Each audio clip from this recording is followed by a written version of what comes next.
Good morning, council and staff and residents and former staff and future staff. Welcome to this special committee of the whole budget meeting for January 18th, 2024.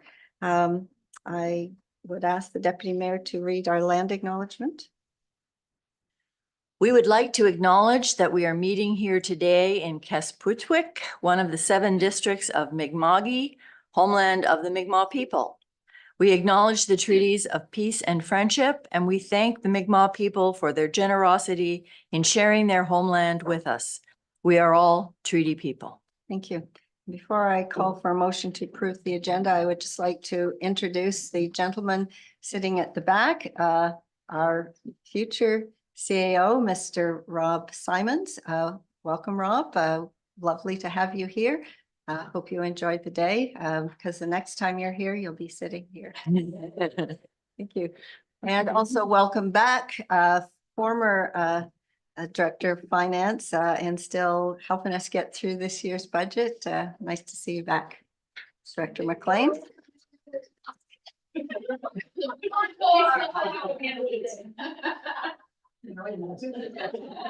Yeah. All right. Could we have a motion to approve the agenda, please? I would like to move that we approve the agenda as circulated. All right. Before I get a seconder for that, I would like to add an in-camera that will be at the end of the day, and it will deal with HR and contractual issues. Could I have a seconder, please? Councillor McKay, are there any other changes or additions to the agenda? Hearing none, all those in favor, please indicate by saying aye. Aye. Opposed?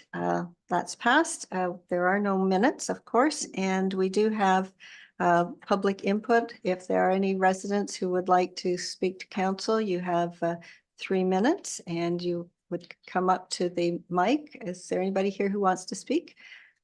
Seeing none, thank you. So we will turn this right over, I think, to, I don't even know how to, former but still here, Director McLean. I would, Barb Shaw mentioned this is for the purpose of council, but also for those who might be listening in. Apparently the Bloom site for budget is up and fully operational. So we can all follow this most exciting time of the year of budget on our Bloom's page. Thanks, Barb. Go ahead, Mike. Mike works just fine too. Okay, let me just, I'll stop sharing the agenda and we'll move on to. Everybody's had a chance hopefully to go through the info report that accompanied the full budget document or draft budget version 1. And as usual, we'll walk through a little bit of a PowerPoint to draw our attention to specific elements, and usually through this towards the end of the day is if we've missed anything, if there are items in the info report that somebody has a question on. And Devin has a few slides that he's going to go through related to the capital budget. I think that will be all probably after lunch, depends on how quickly we get through this, but I think we're typically till 2:30 before we can kind of really open it up. We assume that we'll take a break around 10:30-ish. You've got a coffee. I have slide a in there? coffee slide. We rejigged the order of the PowerPoint a little bit yesterday. So I think my coffee slide might be a little late. So we might partway through this, Okay. move it up. Just let us know if we should, if around 10:30, if we can. Yep. If we need to break. I think it will work. Yeah. And just to know, Alex is online, so he's going to be attending most of it virtually today, so he will be around if there's any questions for him. I was curious to know who the third participant was online. So now I know. David and Laura's and now Alex. Okay. Let's see what we can do here. Let's get this up as an actual PowerPoint. So most of this, so can I move that up, David? No, I can't. You guys changed things since I was here. I'll let Laura drag it. Thank you, Laura. Perfect. That works for me. So much of what we're going to do is the same format that this council's used to. our newest counselor, Counselor Palmer. I think this is about the point you joined in last year, so this will still seem reasonably new, but familiar to everybody else through a few iterations. So goals for today, beyond, an accountant going line by line through a budget, understanding the framework of the budget, some of the assumptions that are in there, what's there now, what's not. The important thing to remember is this is version 1. This is iterations. You'll go around the table on this through the coming months before getting to the end. So anything that's in the budget right now isn't a decision or a final item. This is how it's presented at this stage, and we'll have a look at what that is and then where the bottom line sits. So that's hopefully first half of the morning, we'll be understanding the framework. Then we'll get into some of the discussion around specific operating budget items. And if timing works, the afternoon, we'll jump into some of the capital budget review. We've looked at that already formally in November. And then a little bit more of a free form discussion. And as I say, Devin's got some slides that tie into the capital budget. I think largely capital budget. Just some visuals that will help illustrate what's there. And then there could be some direction coming from this meeting, from council to staff. And when I say to staff, I'm not even looking at Aaron this time. I'll look back at Rob and my replacement who gets here in early February, I believe. And it'll be important for council the new staff will have to pick up the ball, get familiar with everything that's in there and how to carry forward with the direction. So there may have to be an extra meeting or something just to get everybody on the same page. I put direction to inform version 2, which will be a future meeting. Typically, it would be February 6th, but that agenda package would have to be ready 2 weeks from this past Tuesday. I'm going to suggest I put that there to illustrate that's our normal process. That's probably a tough one to pull off. So I'll leave that to the discussions with the interim CAO and where we go from there.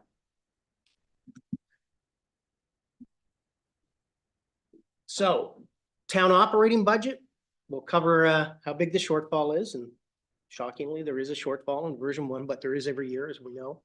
Some of the assumptions that built into that, and there is, if you read the info report, an item we'll want to walk through, and that relates to service exchange and how that was incorporated into the budget. So I think we'll be a little bit more time on that than we usually would have been in the past.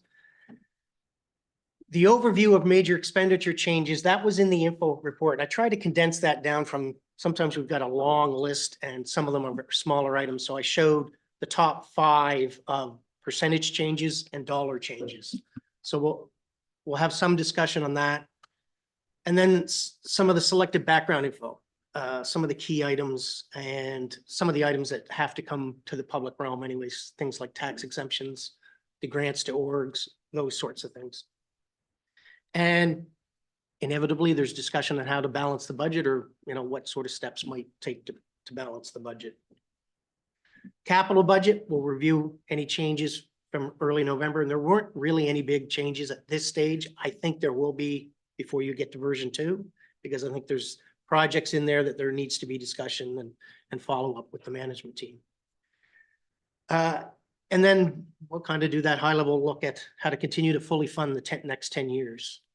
Ideally, it's fully funded out full 80 years if we could ever get it built out that far, but at least the next 10 years. And that ties into some of our service exchange discussion. Water utility, we can quickly go through a little highlights on that. This is our first full year since our rate study, and you'll get to see what impact that has and some of the changes that have happened. And then the capital budget, as we've already mentioned. I do have a slide towards the end around, you have the graphs for the reserves, but I have a slide that I worked on the other day because I think it's important. The specific dollar amount of your operating reserves and how they're being utilized and where that sits with the benchmark the province looks at. That's not the be all end all, as we talked about with indicators, but it is likely that we'll dip below the 20% benchmark that they consider to be low risk. I'm a proponent of, I think you can come below benchmarks and move your way back up. It's over time how you're managing the finances. So we'll have a look at that.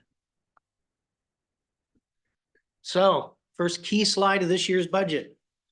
I've never had to change the graphic because it's never been balanced in its first iteration. So version one, we have a shortfall. It's $249,000, which feels big. Because of some of the items that are in the budget, I think there is opportunity in this budget to work through decision points for council. So it's a fairly large number, but for me, it feels a little bit manageable. We've had smaller ones that were already kind of a tight budget. So this one, I think there's decisions that can be made. So that's 1.7% of a $14.8 million budget. So it's not 10, 20% off. You're within 2%. So that's why I think there's opportunity there. So compare that to the past years, $249,000. Last year, we were 110. I think last year when we came out of the January meeting, we went back up to a larger number because the direction was let's put some things back in there to see where the dust settles. So 110, the high in the years I've shown was 342,000. That was somewhat more difficult. I think we had another one, probably the first year, the first term that the mayor was on council that was in that $300,000 range, and that was difficult. And we had an $86,000 shortfall, and that actually wasn't an easy one to necessarily get rid of. Every year is a bit different. We revisit that, keep that in mind. And the service exchange doesn't complicate balancing the budget. It will complicate, I think, how we communicate how that's being dealt with and what that means in terms of tax rates. So that's the part I want to walk through. And my thought is, hopefully I can convey it in a way that makes sense. I don't want us to get hung up on that because at the end of the day, we're trying to balance a budget, and we'll work through the communications part of that as the budget process, or you'll work through the communications part of that as the budget process continues. So that slide, it's a little difficult to read, and don't worry too much about the details of it. I'll see if I can make it a little larger. This is the slide from PVSC. Summary of our tax assessment. This was the copy that came out in early December, and our assessment roll looks to match that, which is kind of their new practice, the more recent years. You can see total taxable assessed value is 587 million for residential, commercial 229. I moved over to the percentage change. Our taxable assessment is up some 9.6%. What's interesting to me is this line here, which is the capped assessment. It's up 5.27%, and that strikes me as interesting only in that the cap percentage is 3.2. But there are years where a property can have done renovations, made changes to the property, so the property's capped, but they've improved the value, and I think that can help, or that results in a slightly higher increase. There's not very many of those accounts, but that jumped out at me this year when I looked at it. Commercial assessments are up 6.4%. So that slide, and this will be put in, I think last year we started putting everything in the council team section folders. We'll get this into your folders. It'll become part of the Wolfville Bloom site. So if you want to go back and look at the details of this, you can. Suffice to say that overall, our taxable assessment is up, and it's up above simply the cap percentage because not all properties qualify for the cap. There, I've got to shrink that there. So first page of key assumptions. Both the residential and the commercial rates have an assumed reduction in the tax rate of 2.2 cents. Not percent, but 2.2 cents. That relates to the service exchange, and we'll get into a couple slides on that. The cap percentage for this year, and we just mentioned it a second ago, for 2024 is 3.2. And we had talked about that back when we met in November. I don't know if we had the final number yet, but I think that was the number that we had estimated was going to be the case. Cost of living, forgive me, but this PowerPoint was more or less finalized, say 3 days ago. I had it tentative at 4.1%. The data got released. The December data came out this week. It works out to 4.03, which rounded will be 4%. It's essentially the same number, and We actually in the fall started with 4.2 because that's where the number was. So the budget has 4.2% applied to things like remuneration, pays, scales, council honorariums. So there's probably around $10,000 that can get adjusted down just related to that item. That'll be good as you get nearer to the balanced budget. Your 1 cent on the tax rate, what's it all mean? What's that? If we have new spending, what's the pressure on the tax rate? Or if a council wanted to reduce rates more, what's that mean? Residential, 1 cent change on the residential rate is $58,700. So if you cut taxes another cent, your deficit would grow by some $58,000. Or if we added $58,000 in spending and couldn't find any other way to solve it, and rates had to go up, 1 cent would relate to that. Commercial is only 4,300, but as we know every year, because we're one of, I think, only 2 towns in the province that has an assessment base that's 8 or 9% of the overall assessment base. Town's average is 20 to 25. So that's a unique characteristic of this town because your largest employer, so to speak, is Acadia, which is largely exempt. That's why that ratio looks like that. But together you're some $63,000, $64,000 for every cent on the tax rate. So that's that rule of thumb to keep in mind as you're working through some things. And I always try to highlight adjustments to the tax rate don't have to be the same for both those categories. And I think we've had that in past years where I think maybe even 1 year, the commercial rate was dropped a cent. You know, didn't solve the world, but it was a gesture to say, we understand, we'll lower the rate. And the impact's only $4,300 at a time. So it's got a different way of managing it than some of the others. Does that make sense? Oh, sorry. So, thanks, Mike. Can you just clarify, commercial versus, like the large apartment buildings? Where does the large apartment building, Residential. all of them? Yeah.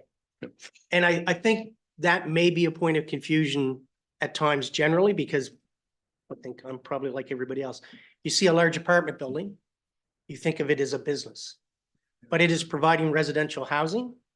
It's residential assessment. Now we have some that have a mix, they have a little bit of commercial in it. Storefront commercial in there will get assessed as commercial assessment. The tricky point, we've talked about this in the past, is when you have properties that have I'll say mixed use, and I may not be using the correct terms on this, but you rent to students through the academic year and you have overnight accommodations through those units in the summer. So if you have short-term rentals, that should be commercial. The struggle for every municipal unit in the province, PVSC and the provincial government themselves, is trying to get assessment base on those things that are fluid. They're sometimes full-time rentals and sometimes overnight. So I'm not sure that we ever really pick up the true commercial value. Is that, I think, fair to say? Okay. This is just to remind us that this is usually when I say something to the effect of, every year we'll hear different municipal units say, we held the tax rate. There was no tax increase. Holding the tax rate does not equate to no tax increase. And this is just the highlight of that. If you have a cap and everybody moves up 4% or 3.2%, and you hold the rate, people's taxes will go up 3.2 or 4%, whatever that number is. So holding the tax rate isn't necessarily the goal. It's what's the overall impact on the taxpayer. And that's consistent with what we've walked through in the past.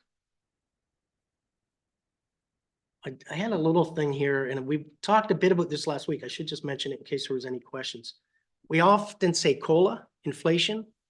Just to clarify, that is, for us, we use the Consumer Price Index through the province of Nova Scotia, their stats can. So cost of living adjustment, COLA, or inflation, as some people interchangeable, is the change of that number over time, and we use the average change for the immediately preceding calendar year. And that's the 4.4% that I mentioned a second ago. So this year, COLA 4.0 now, PVSC cap 3.2. That can cause budget issues because if you have costs escalating at COLA 4% and properties capped at 3.2, all those properties already, if you didn't change the tax rate, will have a tax increase that's less than inflation. I think that's an important thing to keep in mind as you move on. And the further apart those two numbers are, the more that discrepancy can cause havoc, so to speak. Last year, the numbers were relatively close, 7.5 and 7.7. Big numbers, but relatively close. A couple of years ago, there was a fair bit of difference, so over a percent. Doesn't change your dilemma of how you're going to balance the budget, but it's just good to keep in mind. Won't bore you with the formula, but that is what we just talked about, put into a formula. Your property bill to the owner is the tax assessment times the tax rate. The taxpayer experiences taxes through the dollars, not through one element or the other. So we'll see how that works. On to service exchange, because I think there was, rightfully so, optimism with some of the numbers, especially for Wolfville, because we've long since known that I think we were either the lowest or second lowest in the financial capacity grant, or what used to be called the equalization grant. So through that process, town of Wolfville benefits. This slide deals with the two key elements in the service exchange. First one is the expenditures that are no longer required by the town to collect money on behalf of the province, so to speak, and that's corrections and housing. So in our budget, in the current year's budget, you have $82,000 for corrections, $60,000 for housing. The 82 is pretty much a solid number year in and year out, consistent. The regional housing, that's $60,000. Over the last 10 years, we've budgeted as high as 70 or 80,000, I think, maybe 100, and as low as 20. It varies, but your budget impact this year is what we're removing out of last year's framework. So we're taking $142,000 out of your expenditures on that last page, Department 840. It's part of our partner contributions is the phrase we had on it. So those dollars don't have to be turned over anymore. Right there's a decision point as council moves through the budget process. The next few slides will illustrate the impacts to the taxpayer on this, but if you assume that those were never town dollars, and many towns actually show that as a separate rate on their tax bill, saying, look, that's not us, that's the province.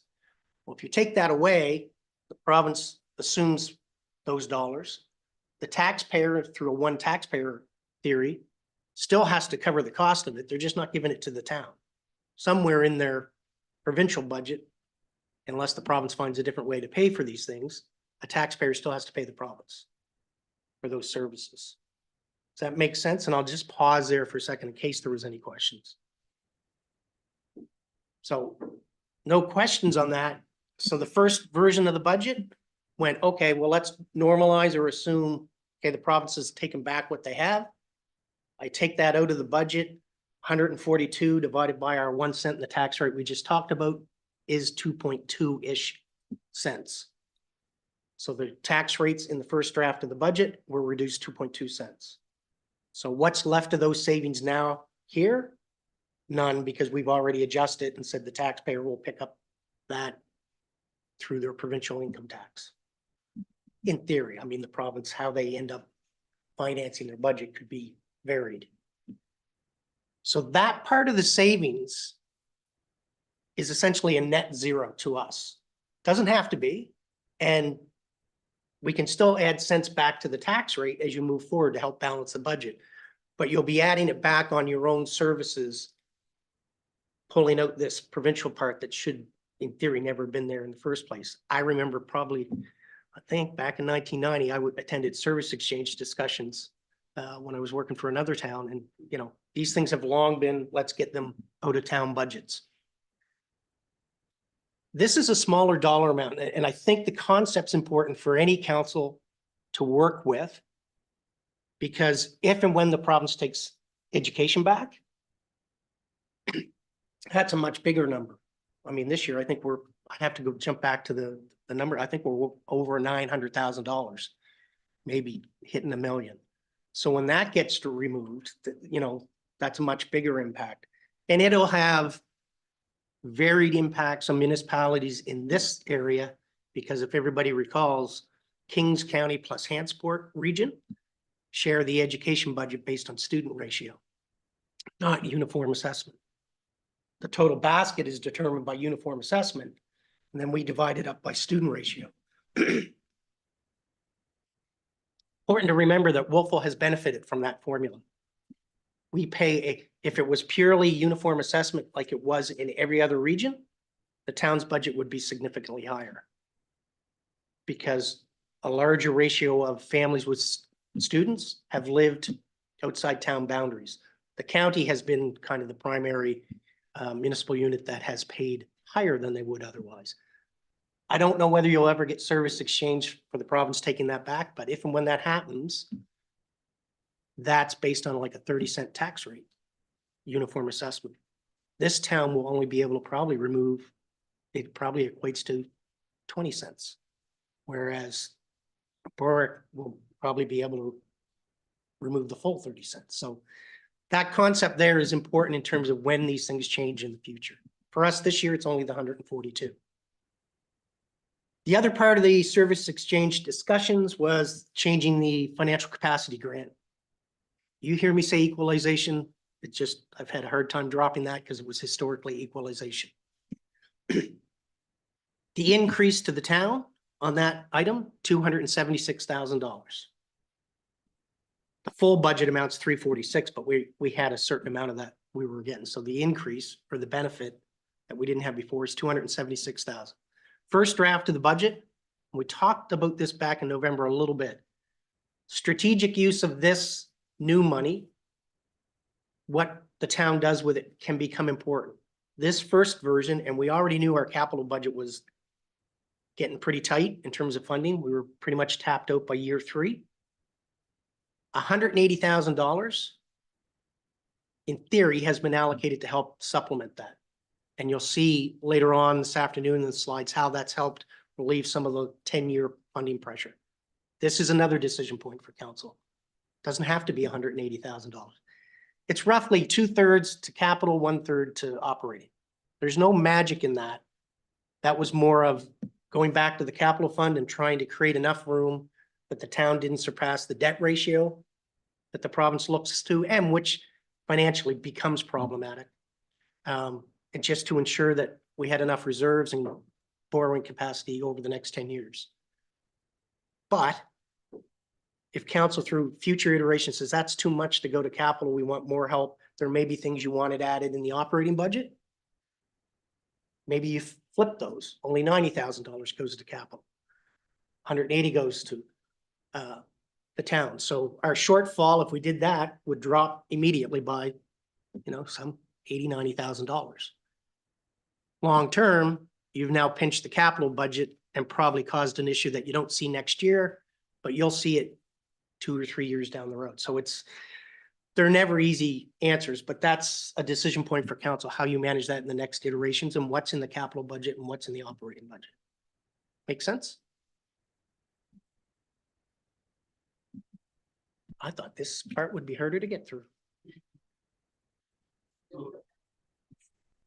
It's if you have thoughts or questions, this would be the time to throw some at me or the next couple slides. So I've taken that. Well, if we're gonna ask questions, so we actually have that money in the bank right now. Not in the bit. We haven't even started the fiscal year. No, but we've got that money. We've got that equalization payment from the province. No, it will start in the next fiscal year.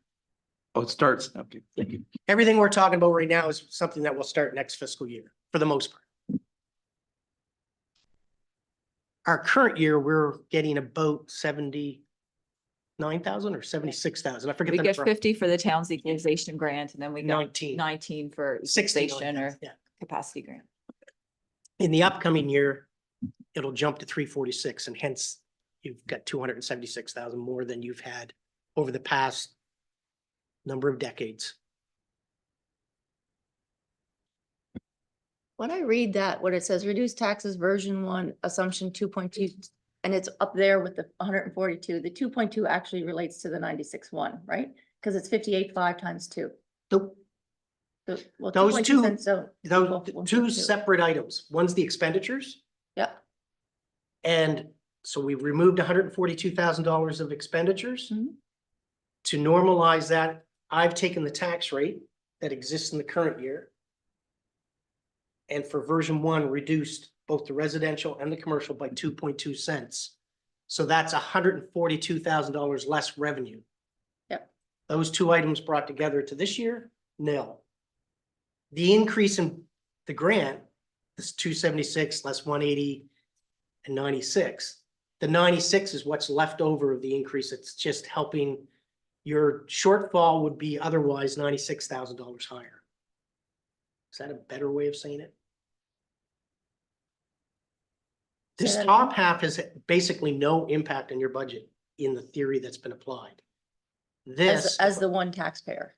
as the one taxpayer. Okay. That 96, if we didn't have that, let's say, I think this would be the best one. If we took all $276,000 and said, let's put that to capital. Yeah. There'd be nothing left in your operating budget. If we went back to this slide up here, where was it? Where's my unbalanced? There it is. If we put everything to capital, that 249,000 would be $96,000 higher. Right. We're up over 300,000 now. Does that make more sense? So the more that you put to capital, the less that's helping that number. And if you took it all to operating, so there'd be $180,000 you didn't put to capital, that 249 would be $180,000 less. Okay. See how that kind of plays back and forth? And that's the decision point, and that's why the budget's always several iterations. Council will make decisions on capital that might reduce the need for funding, which could free up dollars to come back this way. Yeah, it's through that priority setting process that you're gonna have in the next few months. Is that making a little bit more?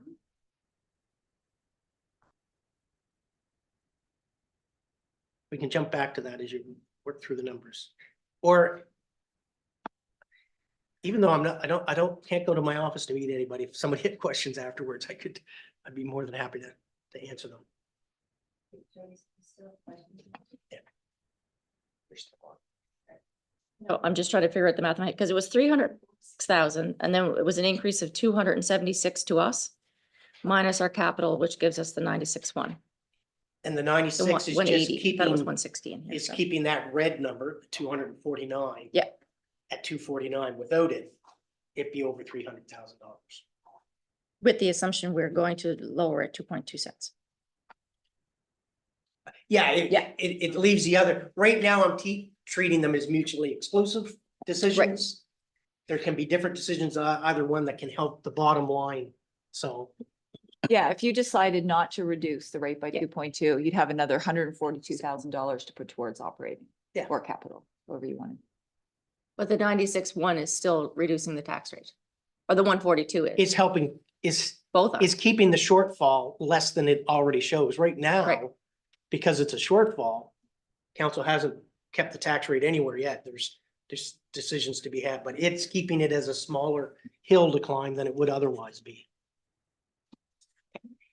But just to build on Councillor McKay's comment, if we were sending tax bills out today, if we did, and we adopted all of that, then the tax rate would be, that people see on their bills would be 2.2 cents less than their bill last year. Yes, and that's a perfect segue to the next couple slides, or those slides that I use to say per $100,000 of assessment, here's what the impact looks like. Is that fair?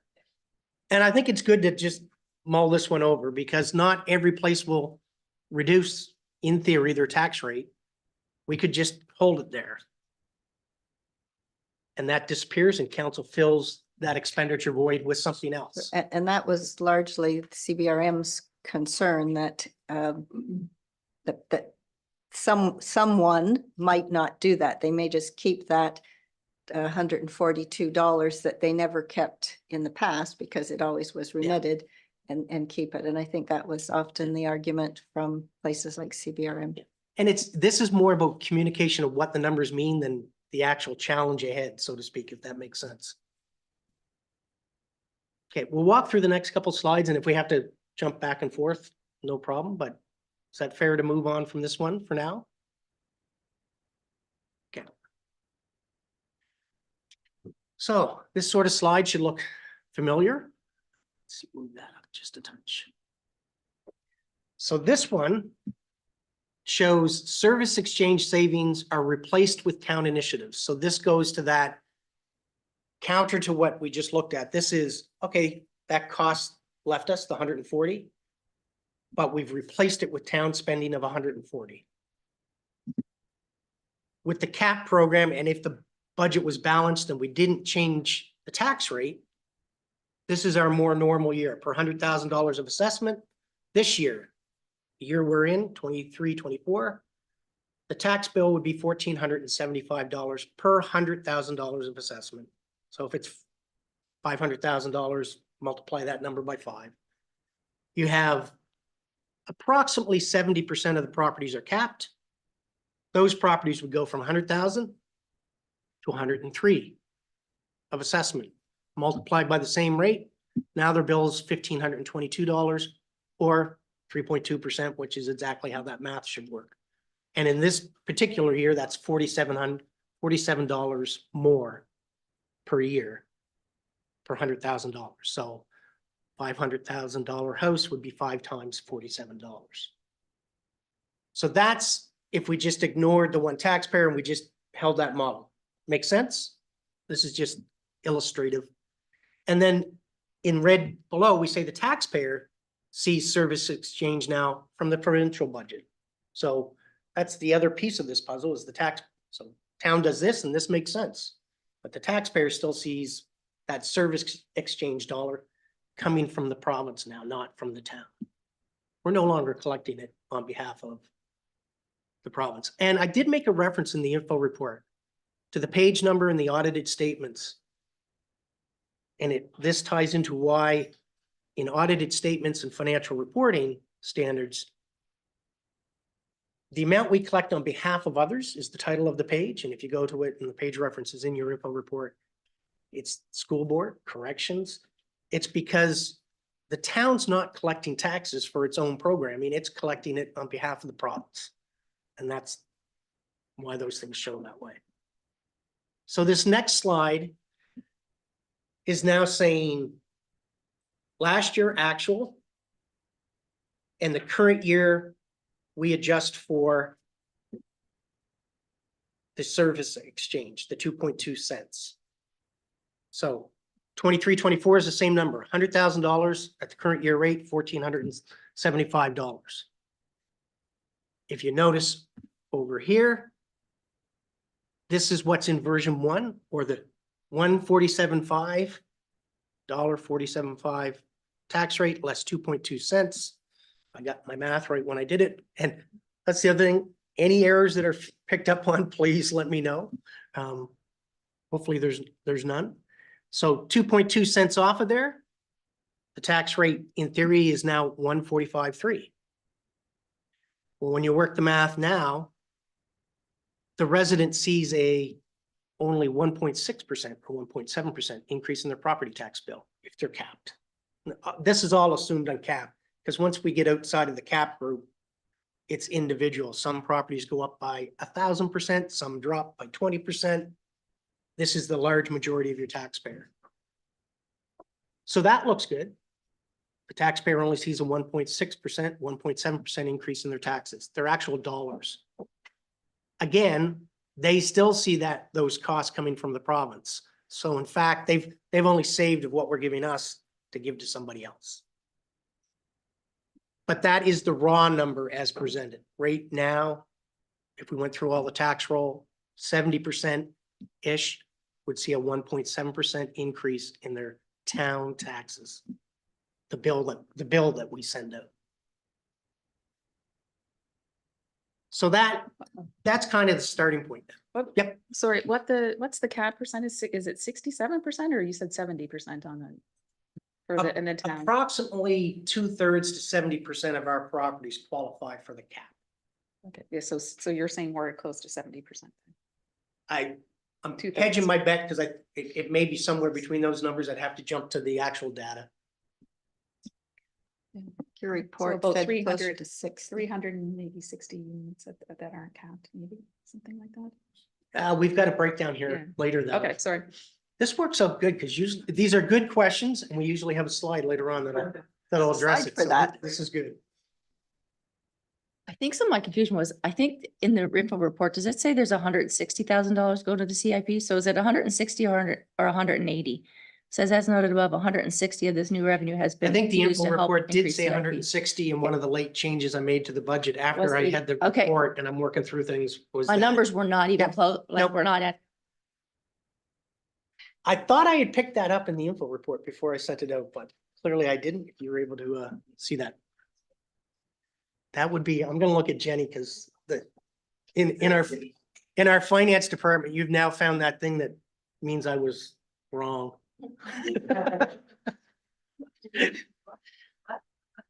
It's a running joke in our finance department. So good pickup. So those make sense so far? So then the next slide reflects this, what I'm calling normalizing the year, because if we're going to compare years as to what we're doing, we should adjust last year's tax rate to reflect this service exchange, just to make it a kind of an apples to apples. So if you do that, and the current year's rate was lowered by that, both years now show the $1.45. And again, the math proves out under that, you see that the person gets a 3.2% increase in their taxes because we're just ignoring the part that was never our budget. So again, it's not changing the hill that you have to climb or the decisions you have. It will change how it's communicated as you go forward. I do think because inflation's running at 4.1 in Nova Scotia, and I'll just hopefully try to, anybody who heard the news yesterday, I think heard 3.4. The December on the national news, inflation's 3.4 and it went up. They're pulling the December national number over the previous year's December. Inflation depends on what model you use year in and year out. Inflation can be month over month. The cap percentage is based on October over October. It's 3.2%. December over December was 3.4%. We use the average calendar year because an average takes the wild swings out of it that can happen in any one month. So if you heard inflation yesterday at 3.4, that's a point in time national average that the media is rightfully using for the purpose that they're doing, but don't confuse it with, we consistently use average calendar year. So if there was any confusion around that. This model just shows that, okay, we have a 3.2% increase. If council's goal, which it has been in the past, is to keep increases within inflation, but not necessarily less, because we know that municipal inflation is, in our belief, higher. The basket of goods for inflation is measured for a household. Food, housing. If there was a municipal indicator that measured the municipal basket of goods, which is pipes, pavement, a higher percentage of fuel, those things, we tend to believe from what we've looked at that runs higher than household inflation because the cost of a PVC pipe has gone up 30–40% the last couple of years. So the dynamic is our upward pressure on expenditures typically outpaces average inflation. So if your goal is to keep overall increase to the households within what is measured as residential inflation of 4%, there's room to change your tax rate, back up a bit again, and still keep, that would make that comparison now, we could add, I think it's 1.25 cents. And I'd run this number, this slide here, and that change at the bottom line would say 4% increase. And you would have met, if that was your goal, keeping the cost to your taxpayer within inflation. And we will have reduced the shortfall a little bit. That makes sense? So there is room there because the cap was a lower number. That's that. Holding the tax rate actually provides people with a less than inflation increase. So this is one of those years where changing the tax rate up still meets a goal and provides an ability to balance the budget. Again, a decision point for council. Sometimes I don't know whether silence is just, am I the Charlie Brown teacher and it's like, wah, wah, wah, or I'm looking at Barb and she's nodding, so she can sometimes be my barometer of. Yes, you are making sense or not. No, that meant it was a little bit of the Charlie Brown teacher at the front of the class.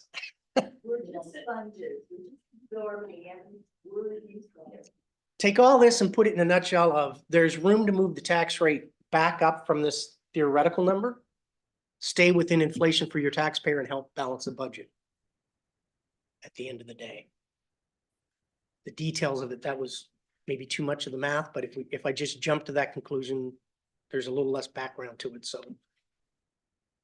I see a light on. Thank you. I also look back occasionally, Aaron, not to ignore you. But to the person who's inheriting this headache I'm creating, whether, if you feel like I've thrown you off in direction, feel free to raise a hand. Is that fair? So in summary, then we're saying that 3.2% is the cap.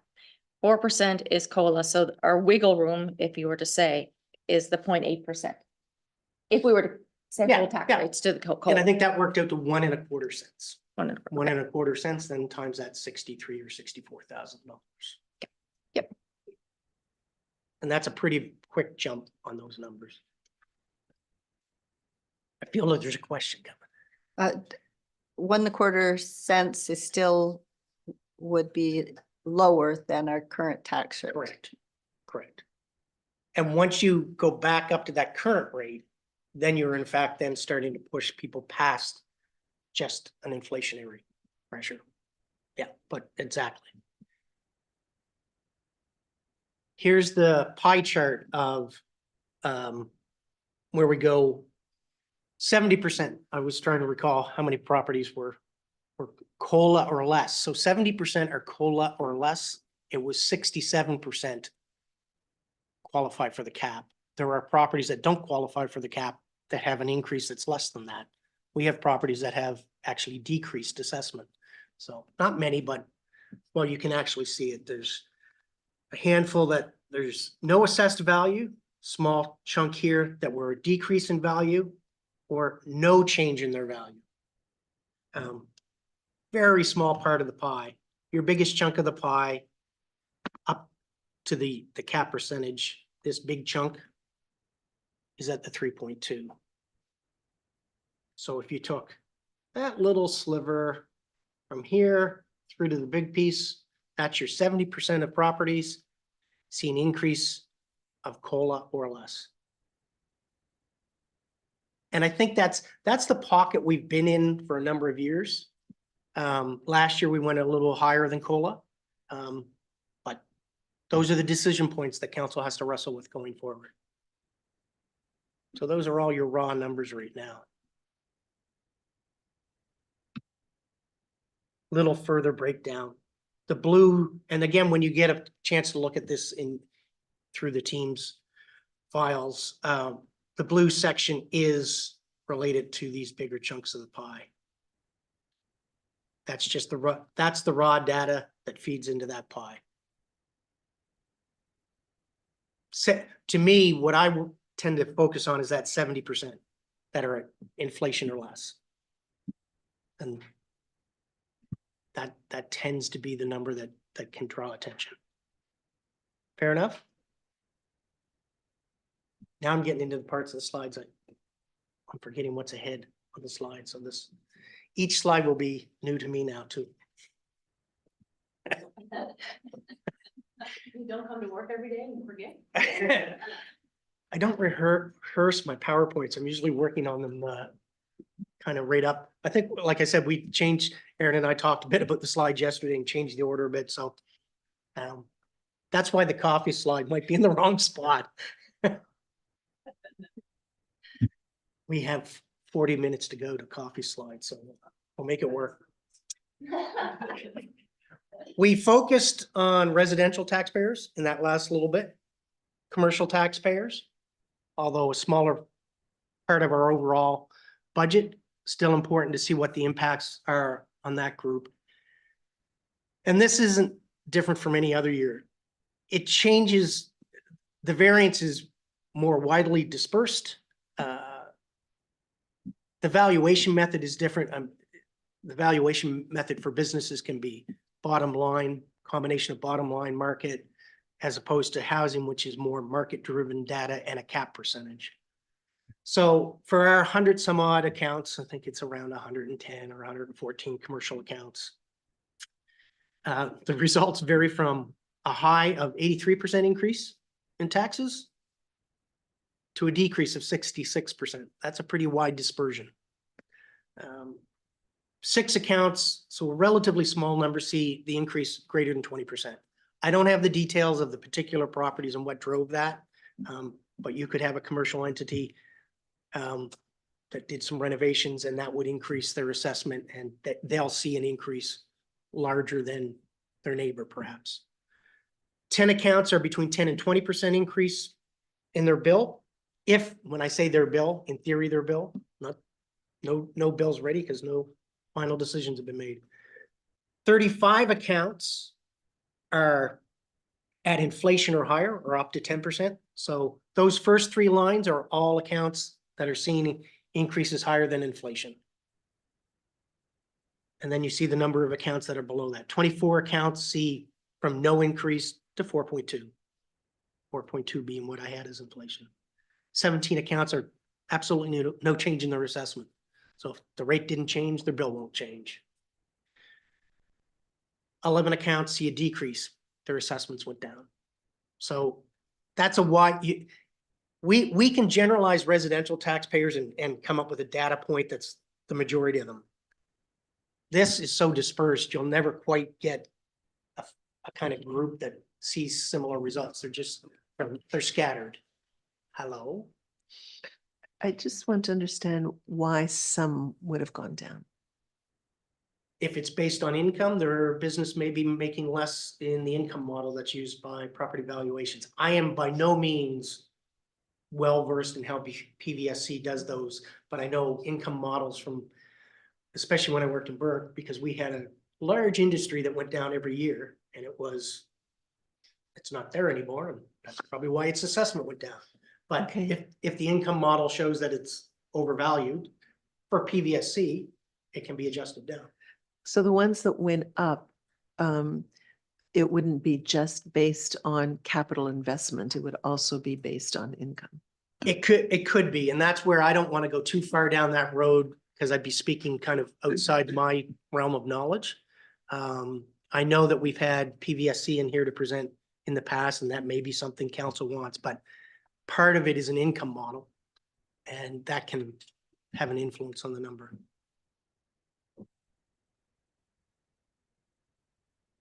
So, okay. So that tells me then that half of our businesses are still underneath the COLA. Cause I added up 103 and 52 of them are at the 4.2 or lower. Take your, at your word, because I hadn't added them up, Okay. but that looks to be about, 103 down. it's the dispersion of them. It's great if half are above, half are below, and the standard deviation that along the mean it's tight, but this is scattered. Yeah, so you have about half that are below and half that are above, but some are drastically below and some are drastically above.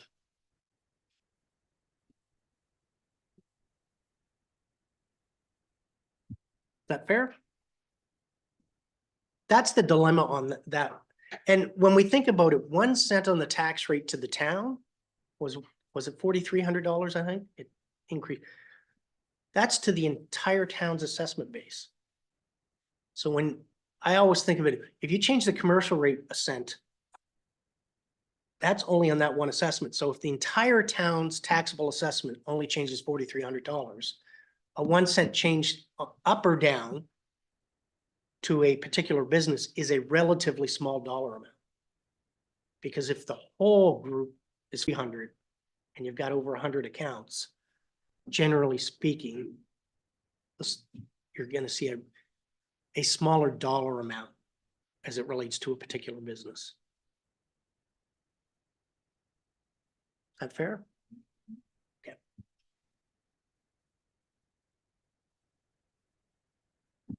So one of our first assumptions to look at, and this goes back to what we've talked about this for a number of years.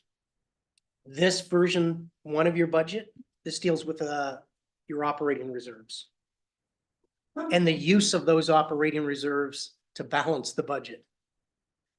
One of those things we can do in government. Version 1 has no operating reserves being used. None, 0. We have frequently added items through the budget process to be used for reserves. We have the policy around how we use operating reserves. They shouldn't just be used as a kind of get out of jail free, let's balance the budget. The council knows that, and council's done a good job with this in the past. They're to be used for things that are, and I'm generalizing, unique, kind of one-offs. They're going to happen this year. They're not going to happen another year. And that's one of the reasons we have reserves, is to help deal with those things. An election in the upcoming year, good example. There's a budget for the election. Some places actually put money aside individually for an election reserve. We don't do that. We try to work within, we have a healthy reserve at 22%, some $2 million, $2+ million. The election costs, say $30,000-$40,000. We can pull out of reserves for that. To the extent that you cannot rely on reserves, especially when you're near that benchmark, the better off you are in the long term. Because once you start dipping below the benchmark, if you don't have a plan to go back up, it's difficult. And for us, we've been using reserves now solidly for a few years. And we've talked each year is if we could get away from that cycle, that would be helpful. So the challenge now, as you move forward with the management team and staff and your future meetings, are there some items that maybe you want to use some reserves? And there could be. I think the election's the easy one to pick up. It wouldn't be anything to take some money out for the election from the reserves. That would drop your shortfall by 34,000. I think it's 34,000. Whatever I have in there as the first estimate for the election, it would drop that shortfall. I don't think you want to overuse them. Because I think we've done a good job with it, but there are things, and I'm going to pick on the boxcar. It's there. It's been in the budget for a number of years. It's still in the budget. I'm looking back at it, I think I picked that up. The boxcar, I think it's still there. Okay. And yes, the boxcar is literally still there. That was to be a one-off, and we would use reserves to fund the rent of like whatever plan was to refurb that. That item hadn't happened in the last 2 budget years. 2.5 budget years.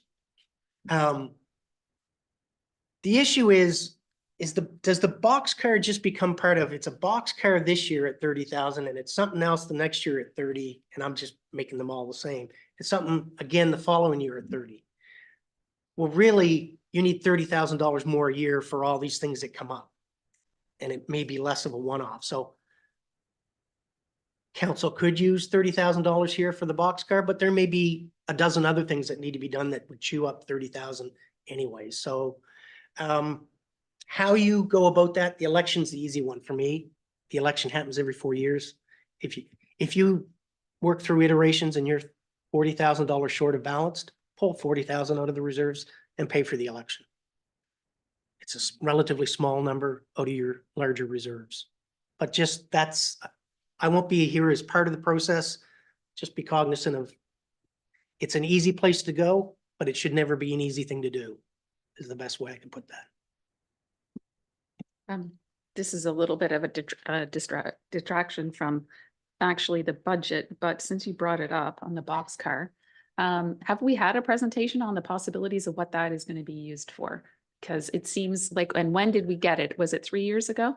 It was quite a while ago, that's all. It's I mean, about 3. and then $30,000, if you keep putting it off, gets bigger and bigger and bigger. So what Yep. were the, do we know the possibilities? What it, Here's where I usually look back at the table to say, I'm not sure if that's in the slides or whether we're any closer to what our kind of final idea is. Yeah, no, I don't think there is a final idea. We've had some discussion about it, but it hasn't, to be just really honest with you, it hasn't been a huge priority for us to bring back. We would really like to do that, and I think there is a lot of possibilities. So it's something that, as part of this, if we want to commit to investing in the boxcar this year, I think when I give my presentation, that would be a great time to talk about moving that in, and we can make time to bring some options to you. And the other option is, and call me crazy, I'll throw it out there, just before we get to your question, is the boxcar maybe all on its own, sitting in front of the railway, the old railway station, I think of it as the railway station, the library, may function as the historic look without any cost. So I'm not saying that's the best idea. I'm saying there's options that a council could go, that fits the whole environment, and maybe it works at no cost. But that's for this group to work with, the management team in the future. Oh, that's bad. Patina, it's a nice patina. Do we wanna Councillor go to- McGarvos. I just have a question, and this is something that's been asked of me. What would it take to remove the boxcar? Yes. Like I can't say I've ever had any really positive response to that boxcar being there, to be honest. And I know I say, well, we're gonna do this and there are all these options. That hasn't happened for 3 years, and the boxcar is it's going to require more and more money Yeah. to bring it up to anything that's really functional, because it is deteriorating every year. I mean, I would have safety, anyway, regardless of that, what So a would decision point for council could be to ask staff to look into that. This might be one of those times, it's like, as a consultant, I can't help you with that. But you could certainly have. You could certainly have staff look into the cost and bring that back as a possibility. How it was a donation, it was brought here through donated efforts. You'd have to approach the people that donated it and the logistics, and I really don't know the answer to that. It literally appeared in the sky. No, it was Wasn't the because it park, came- the park down at Cornwallis or. Upper Clemens, when Upper Clemens closed, they gifted this, and yeah, it was arranged through Parks and Rec Department to have it here, and different places got different pieces of that. But it Fleet. did literally just come in the sky and a crane and. I suspect a note's already been made to maybe look into those logistics, and see what's involved. And I feel you rehearsed that line before you came in. You had that right off. I rehearsed nothing off the top of my head. No, I think it's a good question to ask as a town. Yeah. It's one of the two, they want three. Well, they have trainees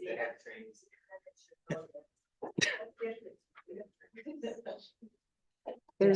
there's an example of gifts aren't always free, right? There's always a cost to it, so. Actually, that, and that is for council. Keep that every time we've had a gift, boxcar, even the works of art, statues that we've had, none of the donations have come free. There's been town dollars that have to go into those. So. Oh, I was thinking of statues. Okay, I know where you all just went. Sorry about that. I haven't worked here in the last month, so my timing on that was probably bad.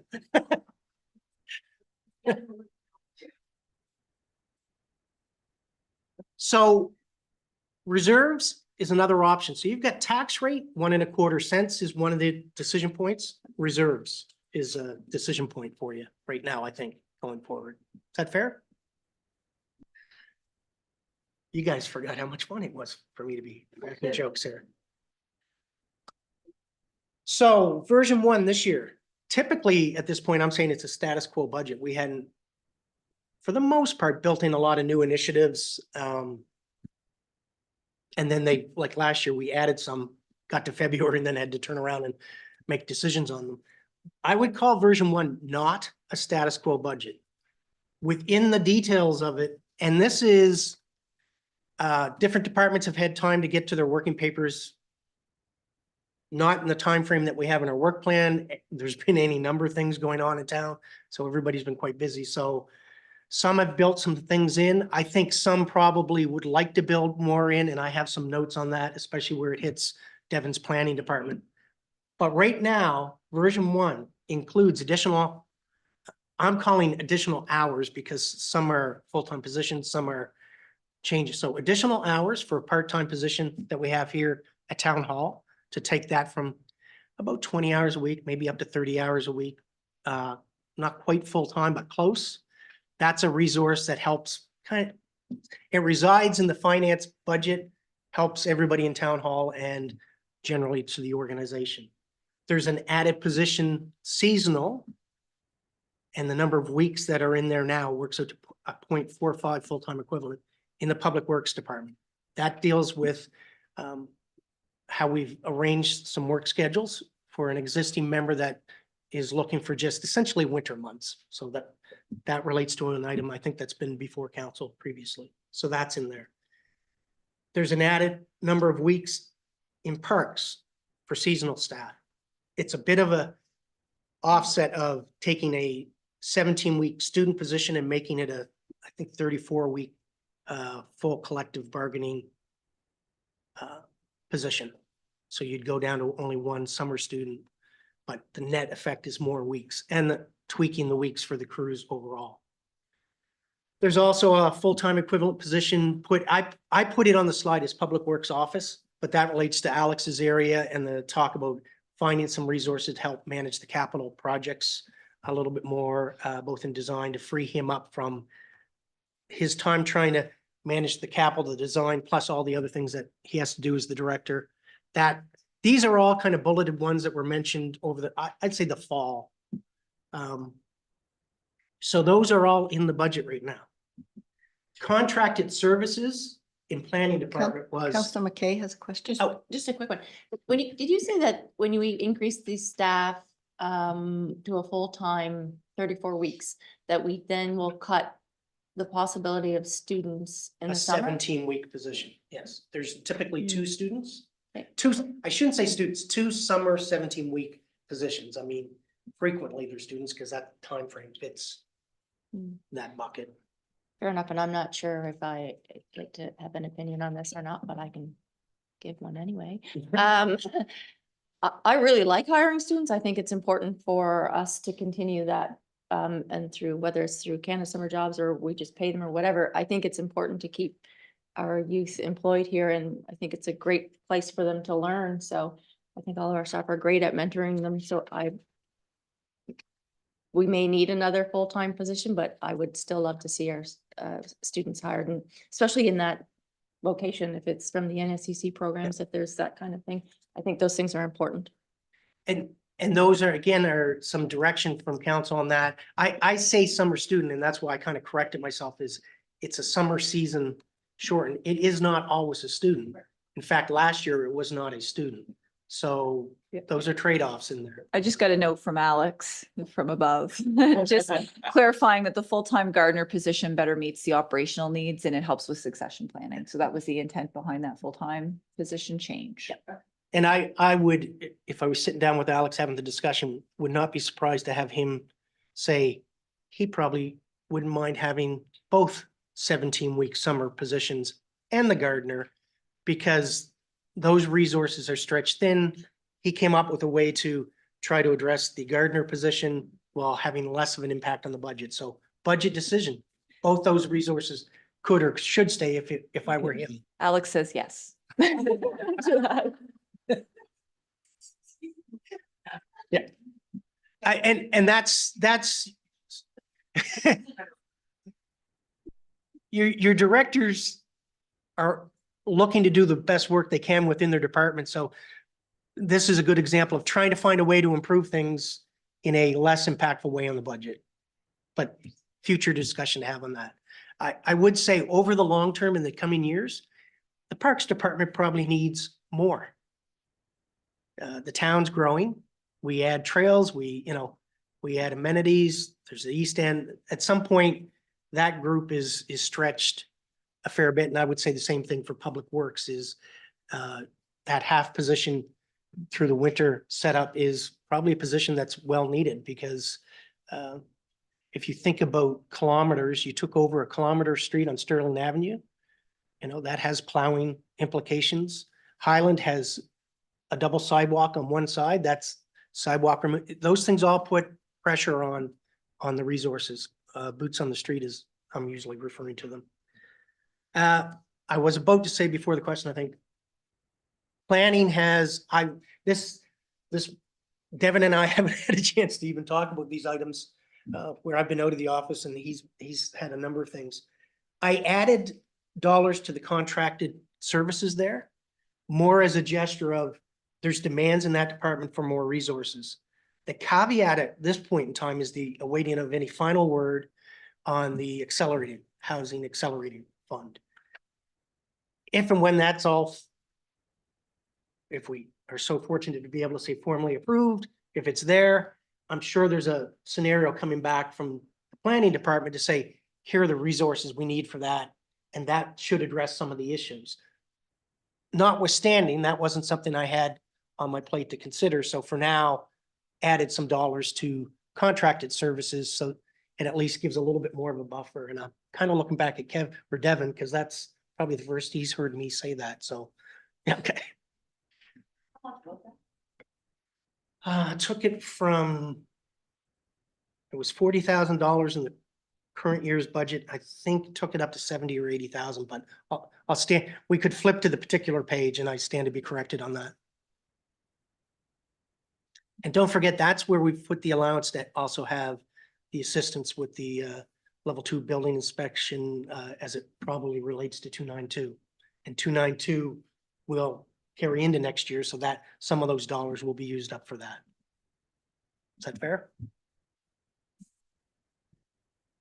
And then Alex had contracted services and Public Works for janitorial, and that may be trying to work through the kinks of our current setup of we have some work coming from a collective union position and whether there's some additional work that might need to be done. I would suggest that that's one of the ones that needs a little further detail. Management team should talk about that one because I don't know the context of it. And today's meeting doesn't need to get too far into the details of it, but you have newly renovated space. Part of that is trying to keep something looking decent if a resource is already stretched thin, but I don't have enough. Aaron may be getting information as we speak, if Alex is sending any info on that. Okay. That's something to look at. All of these positions are kind of decision points. Management needs to work through the details of them, and there may be others. And I have a slide on what's not included, and we'll mention staff positions that aren't in there yet. Okay, contracted service, sorry, did your light hit? Yeah, I was going to say that janitorial is just to cover. So we have a staff person that we anticipate will be off for periods of time, and that's just to backfill that position on a contracted basis. If that's a short term, as that sounds, possible use of reserves to help what is a blip, so to speak, short-term need. So I wouldn't say go to that right away, but that might be a consideration. Another item, I have to look at 16 minutes. I still think the slide's in the wrong spot, but we'll see. Contracted services, I usually like to cover, because there's been questions every year I've been here about contracted services. Because people say, that's a lot for contracted services. So the total budget is a shade under $3.4 million. But if you take what I call the big three, this in the version 1, almost 2 million of that is RCMP. So that's called a contracted service because they're not town employees, they're RCMP. So it's something we would otherwise provide through salary and wages, contracted service. That's an estimate, I think, management team should look at to get a little bit more detail, because as we know, we're changing the model we're working under, and I built in an allowance, but it's a kind of rule of thumb guesstimate. I forget the percentage I used. That number should get refined, or some further data input from Justice on that. I think there needs to be some follow-up on that number, but right now, $2 million of your contract. Just a question along with that, as I understand, when we go to a new model, the administrator position becomes a town employee. So would it be in that almost 2 million, or In theory, it's in the allowance, but I don't it's know. currently in the allowance, but we would then take it out and that might reduce that. But Correct. So for next year, the plan would be to continue with the existing administrator through to the retirement in June of 2025. So you'll see that shift, not in the 24-25 budget, but the 25. But we still pay that. We salary. still pay it regardless. Yeah, It's so just then it where- wouldn't be contracted services. Correct. So we would move Yeah. that chunk to our. That is one I think that probably needs a little bit more legwork. Even Aaron and I hadn't really had time to talk about the number, so it's an allowance increase right now, so. But the biggest chunk of your contracted is the RCMP. Then under contracted, just because without creating its own GL account, the town pays a fee to the water utility for hydrants. You contract the water utility for fire protection, hydrants. That's almost $500,000 there. That's out of left pocket into the right pocket, and vice versa. The annual road, sidewalk, curb maintenance program, $380,000. So those are your big ticket items, and that only leaves a little over $500,000. And that covers everything from the CAO's office has $55,000. We call it contracted service.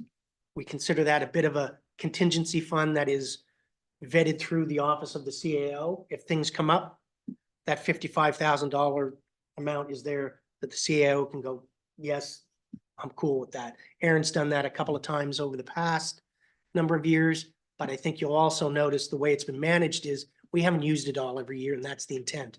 It's there to provide the ability of staff to carry out things that come up that perhaps don't need to come all the way back to council in a formal process, and the CAO can ensure that something gets done in a timely manner. So you've got $55,000 for that.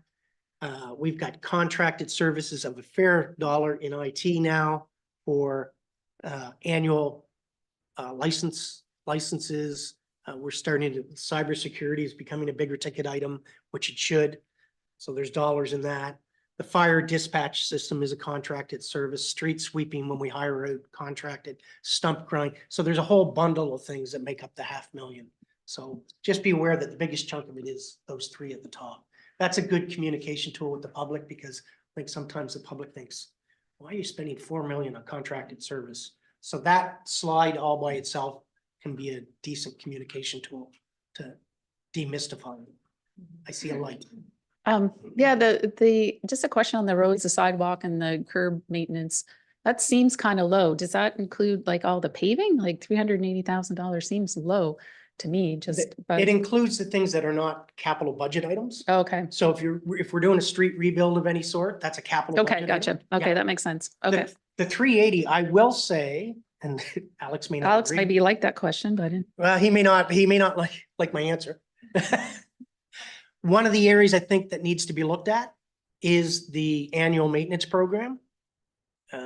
Used to talk a bit, even going back to when Kevin was here, we started saying, we're going to reach a point where the streets they'll never be perfect. So nobody takes this as the wrong way, but reasonably speaking, and we've shown the map of the improvement, the pavement condition.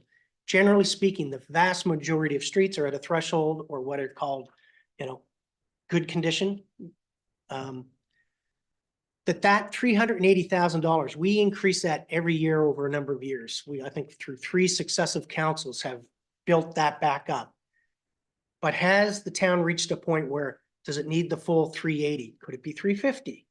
Could it be 360? Could it be 320? And still reasonably achieve some of the streets? This most current year, unless there's an invoice outstanding, and I'm working on the year-end forecast, and as soon as I get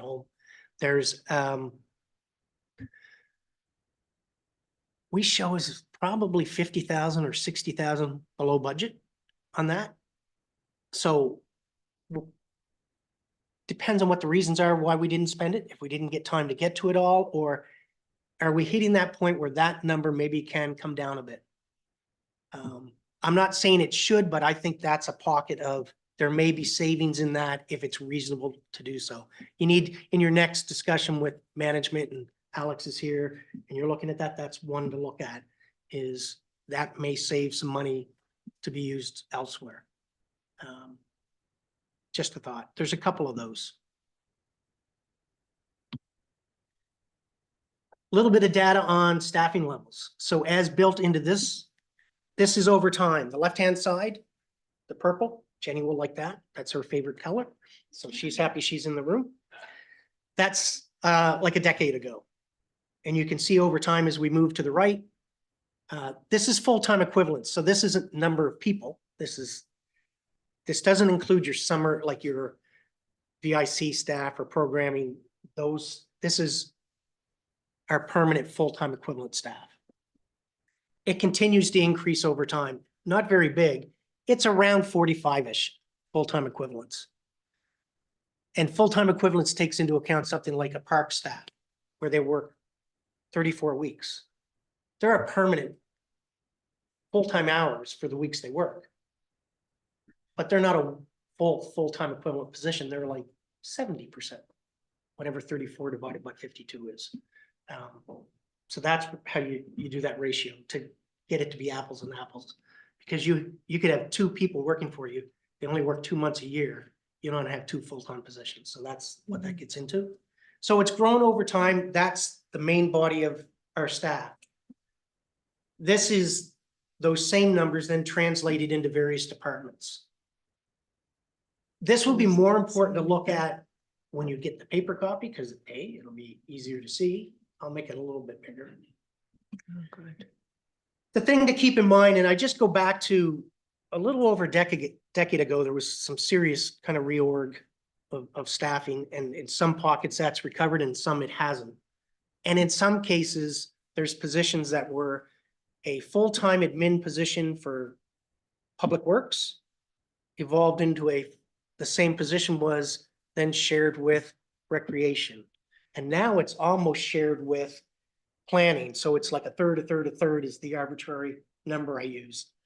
The office of the CAO has been down a position since back when I first got here, I guess, probably the mayor's first year on council. We hadn't quite made the changes yet.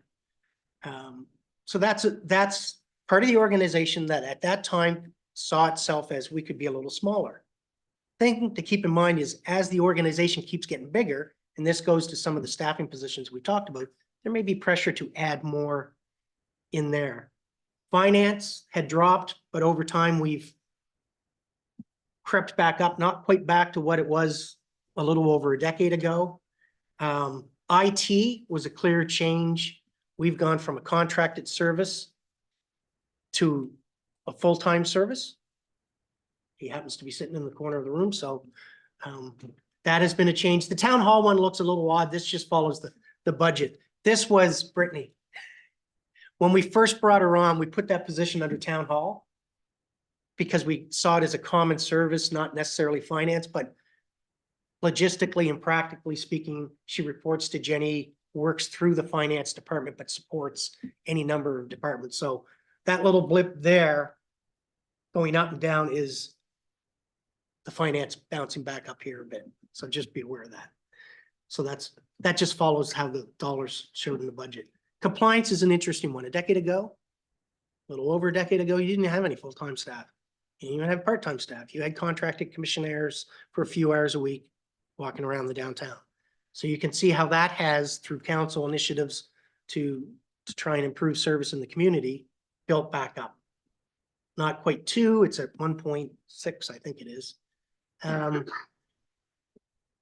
Fire department, which it doesn't reflect the chief's position because that's a volunteer position. This is the full-time staff that we have over there that manages the department, is a driver when needed, maintenance of the building and everything.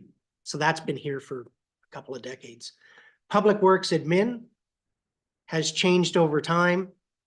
And that's, we've got Alex and additional staff in, and the new budget suggests having another staff position in there. So we have an engineering tech now that was hired a year and a half ago, and the new budget proposes another position. Public Works crews, that's that little 0.45 of a full-time equivalent. So that hasn't changed much over the years as the kind of town has grown. Utility plant operators, we went from 2 to 3. So that was that jump, and that's where we're at. We haven't really hit a year where we've had all 3 here for a full year. I think there's some logistics and projects that Alex wants to have that group get to. And it'll be really important over the coming years to see how that pans out and what the allocation of dollars is, because the allocation of the utility plant workers can be water, several different departments, treatment, transmission, distribution, or it can be sewer, treatment, collection. So where those dollars fall, it'll be important to track over time. Parks has, over the past decade in resources, full-time equivalents, it's not so much number of people, although there's a little bit increase in numbers, but it's the number of weeks that they work. A little over a decade ago, nobody in that department worked year round. Then one person worked year round. Now we have 3 people in the department work year round. So that's been incremental over time, but there are added resources. Doesn't mean that there's enough, because it depends on the level of service and the number of parks and trails and space that you have. So, but that reflects those changes. Planning has been an interesting story. And if you went back a little over a decade ago, it was essentially the director, Marcia, who was like an assistant DO admin, and 1 building inspector is what fits in that bucket. GIS was there, but they're in IT right now. And why that looks so erratic is over time, the MPS review, when it started, and right around shortly after you got here, Devin, I think, 2-year term or term positions were hired. While they show as increases, there was in some cases funding for that. But as that resolved itself, that position didn't exist anymore. Or we had an environmental climate change position, term position. So that's why you see Devin's department kind of up and down.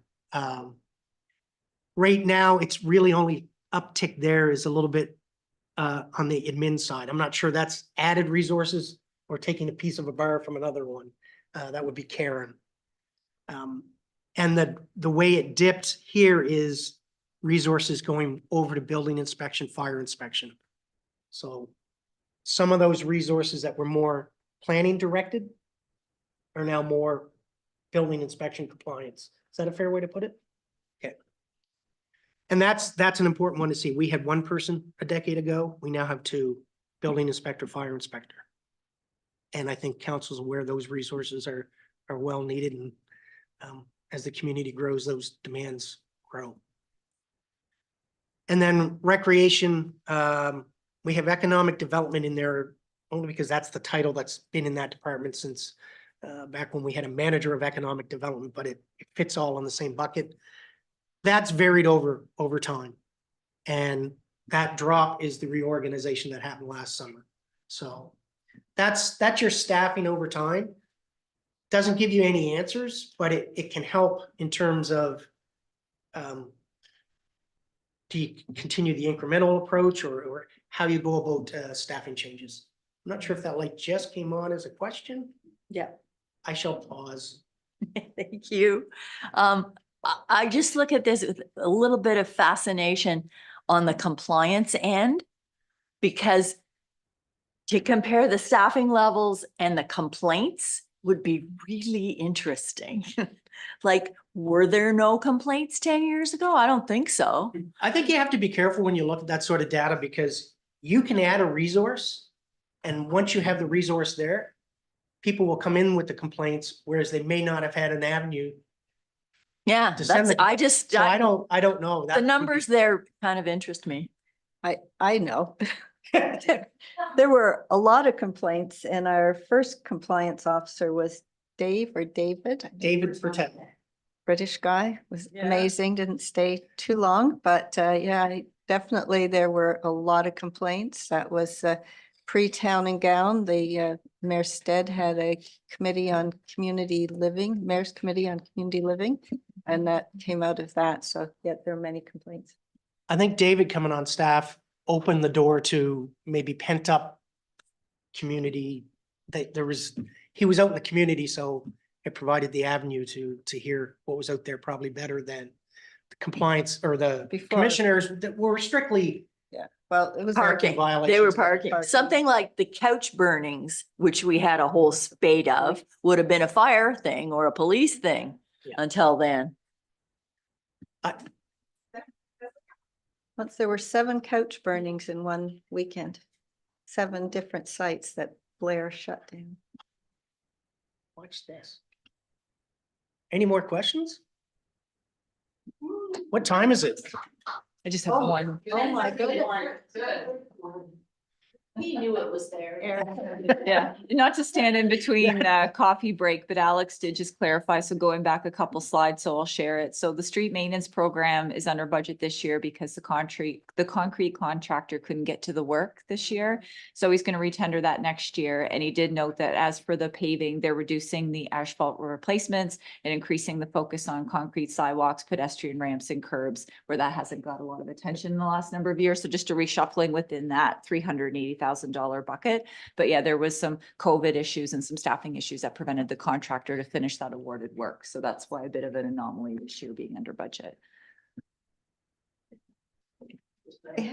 We will recess for how long? 10, 15? 15? Okay, I'm hearing 15, going twice. We're recessed for 15 minutes, back at 1:45.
Welcome back. Oh,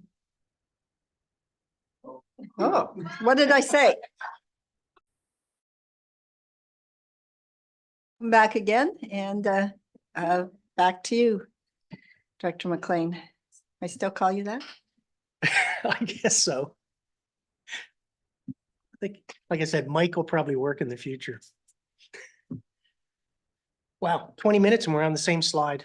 We're not moving that quick. So from the intermission slide. I don't know whether I have this timed out to when lunch will be coming in, but hopefully it'll work well. Couple more things to look over in detail. And I had a question over the break and it ties into Devin's department a bit. And if certain things fall in place and if we're successful on the accelerator grant funding, that sort of scenario, the versions of the budget can continue forward. And that funding, I think, is a sort of model where if something fell into place and there was need for a position or two over a term or whatever it is, it'll be self-funding, so to speak. So version 1 can become version 2, you could even approve. And as that evolved over time, it could be an add-on that won't impact your tax rate. I just throw that out as a comment to keep in mind. Okay, the next item, and this is a lot on one slide. And the next person will probably break this into 2 slides in a smart way. One of the items to look at is grants to organizations, and we'll make it a little bigger. Let me see if I can move around now. Okay. So in total, and I'll go to the bottom first. Version 1 of the budget has some $276,000 in what we're referring to as grants to organizations. Those grants fall in terms of where that you find them in the budget. They're in the general government section, Department 190. There's a smaller one in economic development. They're in festival and events, rec programs, and then the museum. The reason it's its own category is it feeds right into a part of our provincial funding model that we report. So they cover a variety of areas of the town's operation. I'll just work down the totals because the departmental breakout isn't as vital, I think, for your discussions. It's where the dollars go. The MOU with Acadia has gone into its second iteration. Right now, the budget simply allows the same dollar amounts. I'm calling them former MOU items because they weren't specified in the same way in the current MOU. Where or how those go, there's to be a process. Director of Finance and Admin at Acadia should probably bring information back to this group with some idea of what's needed. I think part of the process involved kind of communications back and forth. So I put in the same dollar amounts to allow however that unfolds right now. Because did we ever get a report back on that at the end of last year? Usually we have at the end of the summer, sort of how the money that, how the programming went and all that kind of stuff. And I don't remember it this past year. So we can put that on the agenda for Nick to give the overview of the camps. Is that for the? Yeah, and yeah, camp that was one of programming? the things, that was one piece of that puzzle, I think. So There was No, that information was a on the different one. pool. We were waiting for Yeah. better details on the pool in terms of any dollar amount. We have not had a formal ask related to the pool yet this current fiscal year. So there's still an allowance for it, but we haven't paid that or had that formal ask. That would come to council. So even though the allowance is there, it would still come to council. So the dollars are there. The scholar bursaries, that's an annual amount, not always fully utilized because they don't always have a student that qualifies for the 2 different pockets that are in there. This year, at least in the first semester, there was only 1, so it may be underspent, but we allow for the full amount in the budget. The pool supports at 75,000, although as we just said, there's information that council's been looking for. Is that the dollar amount? The key on this one is if it was decided to only give Acadia 50,000 for whatever reason, 25 of that should go into a reserve So still have the expenditure, put the other 25 in a reserve so that you keep to protecting what could become part of the funding of the regional rec complex. So I would say never see that as a savings. That's just a dollar spent in one of two ways. Is that fair to say?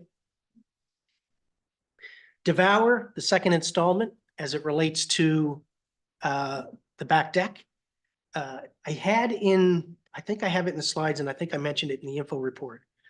Devour is one of those things that staff should come back to council with an updated report because the timelines in the agreement have lapsed. So when you get into that pocket, there should be at least a formal renewal of the agreement or whatever comes from that. So there'll have to be some sort of update coming from that. It's in the budget to be spent. The navigator positions still in the budget. I'll leave that as I'm a little unclear even in the current year where we're at that. I don't think we've actually spent the money, but right now your version 1 has that dollar. I see a light from somebody who may be able to answer that. Yeah, that committee was disbanded. ABCC took it on sort of themselves, and the person that we were funding, only because I get emails from her in a different, she has a whole new role. She is doing something different at the hospital with the residents and things like learners. So she is no longer in that position. So I'm going to assume that last year and this year, I'm not sure exactly when she transitioned, but can probably say September for sure of last year. So if they haven't asked for it, I'm assuming they're not going In to. terms So of ongoing future use, it could disappear? Yeah. Okay. Well, there's a decision point of there could be some savings, albeit small, or reallocation of that for other purposes. And I do think there's a number of pending requests to come in from groups that total some dollars that aren't in here yet. So I wouldn't get rid of that dollar right away. There may already be demand on it. And I'm thinking of things like the curling club. There's a few off the top of my head, whether it's the farmer's market, there's another one that I'm not thinking of, but there's a few orgs that may be looking for some money that those dollars may be needed for that. That's the one. Thank you. There is a general allowance in there right now at $24,000. That's just kind of unspecified. It's in there, so that could be 29,000 if you combine those two. That would be available if the doctor recruitment's not being used for that. Can I ask you a Strategic, question? sorry. Can I ask- Where does the Trails Coalition fit in this? Is it under that? We don't provide them a grant. Not a grant, we give them just a line item of dollars. So where does that fall? I'm gonna say, is it like a membership fee, I think? It's 24,000, Yep. or sorry, $2,460, but I don't know where it fits. I think we have it under membership fees. Yeah, we did do that. So I have a question. It's not There a isn't- grants to org, we're a Somewhere member of else? the Trails Coalition, like we're members of Yep. the AMA, so it goes under membership fees. I'm just gonna flag that because there's an ask there, which I would have brought forward in my report for the next one, but Okay, I want to just flag it for wherever it might fall.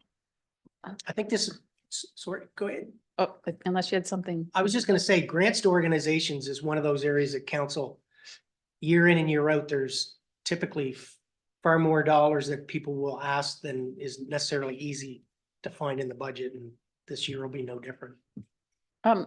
Sometimes I get confused on how often these grants you have to apply for. So for the strategic partnership and the facilities, how often do you have, is that something that's ongoing? Like just can That was the next section we were Ah. gonna go to. tell you, okay. So I was just scrolling it up. So strategic partnerships, this section here, those are the agreements of a group of festivals that council has identified as strategic. That was last updated in, I'll say, December 2021, but I might be wrong on that, in that area. So you see the ones that are still current.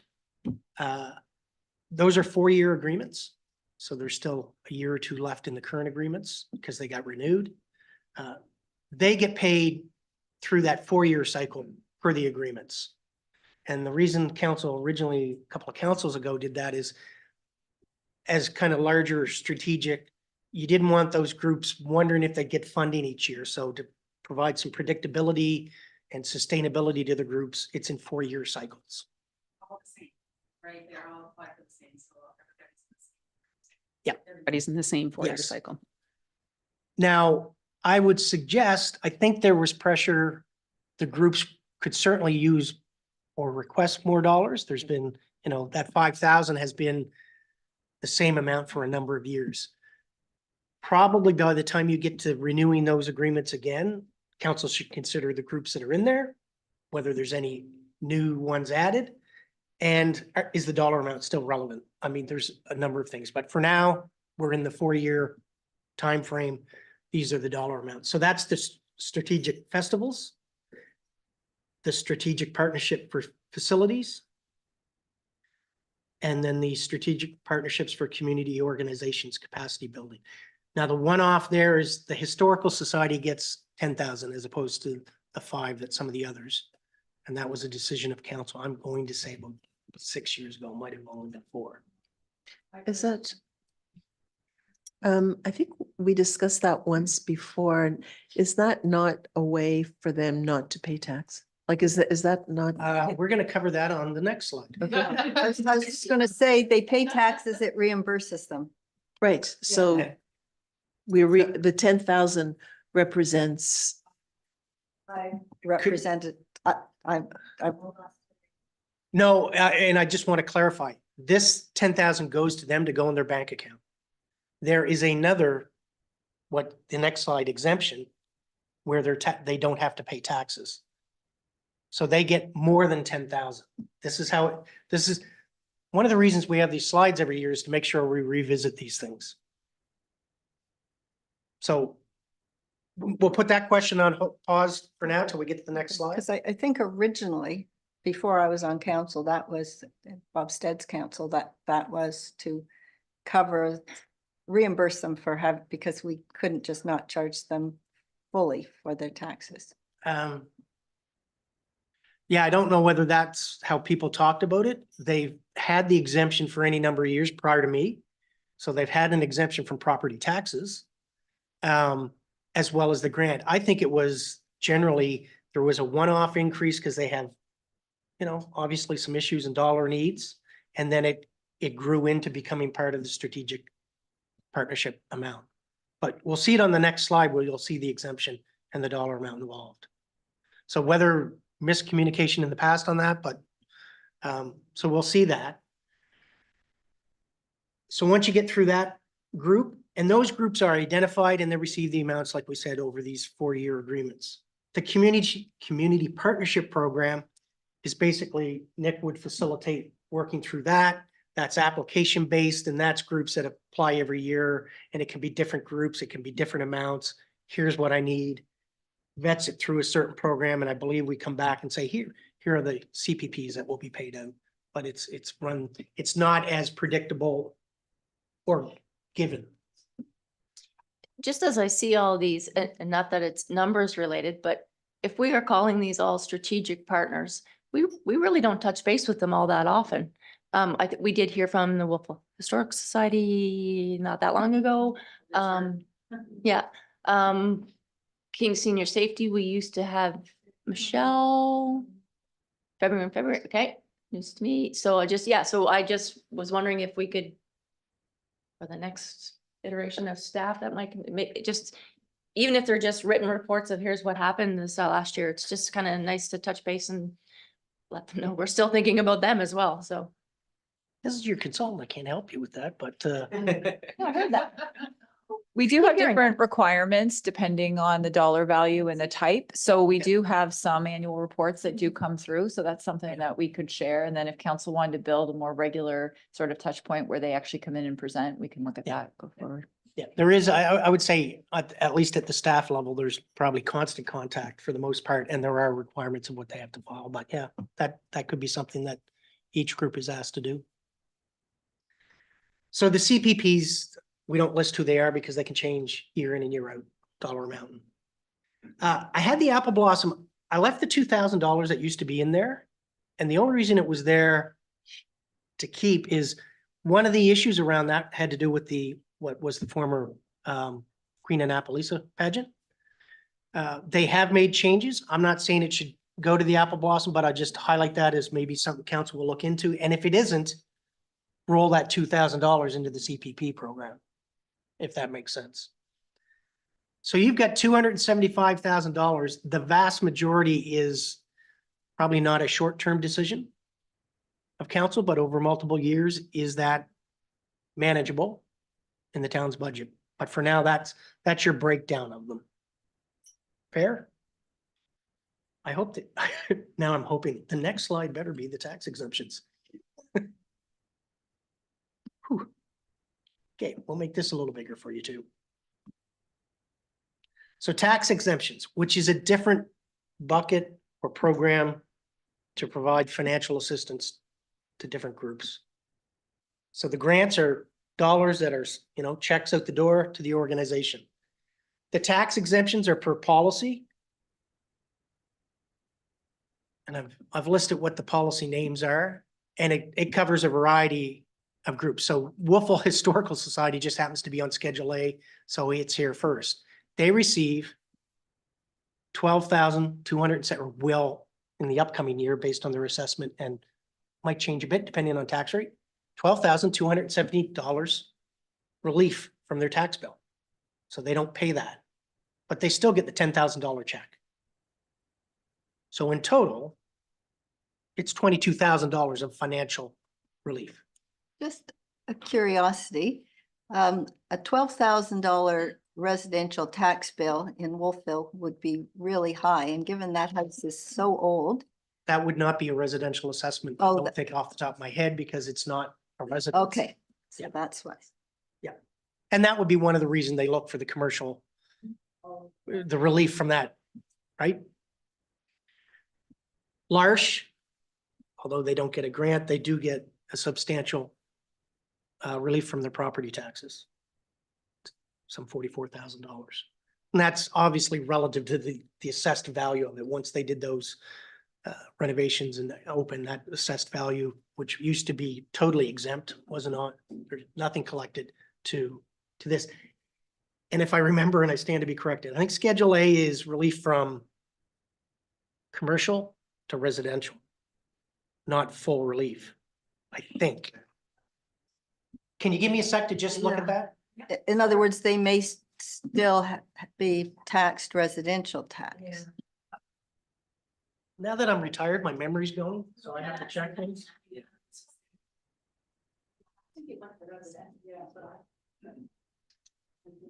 Just bear with me. He's looking at him. I know. So Wolfville Historical Society and L'Arche, so they're different. So Wolfville Historical Society is 100% of commercial and residential property taxation, including all area rates except fire, hydrant, and protection rates. And L'Arche is the residential rate is applied rather than the commercial rate, and the relief from all area rates except the fire protection rate. And the fire protection rate is one that generally nobody gets exempt from. It is the one area where we do collect taxes from exempt assessments. Like at Acadia, they have to pay the fire area rate, school board, there's no exemption from fire protection that gets picked up in that rate. That's exempt and taxable assessment. So can we just go back to the Historical Society for a minute? If that 12,000 represents a commercial tax rate, Represents their the taxes. taxes, but based on commercial, if that commercial is then bumped down to residential, could they still be paying taxes and that is offset by the $10,000 grant? I'm just. They are you said exempt theirs from was 100% of commercial and residential property taxation, including that's- all, so they're exempt from everything but the fire hydrant protection rates. So the 10,000 does not go. Just for clarification, the 10,000 is to operate a museum on a seasonal basis. Just different things. And I think it grew from the 5 because those demands have been far exceeding that, I guess is the way it is. Quiet Park. There's an agreement in place for that piece of land for the portion the town uses. There's an exemption related to that, some 4,000. Then you have Acadia Cinema Co-op, Curling Club, Lions Club. So sometimes some of those are back up here in our grants, but they're also receiving exemptions from taxes. Right, and those are the ones where the residential rate is applied rather than the commercial rate. I just have a quick question. So the Acadia Cinema Co-op, it's not an official building, is it? Like with that, It's- is that the out? 250 Main Street is the one Okay. that's under the exemption. Yeah, Like, it- where is it? A Where could you- portion of the assessment for the building relates to what they're calling Okay, the Cinema cinema Co-op, co-op, and that gets updated information from PVSC each year. So there is a commercial entity there. Assessment that pays as any other, and then there's a determination based on square foot of what the co-op is as the community group, and that's the exemption. Yeah. So it's not, if you went to that property, it's not fully exempt from, it's a portion of.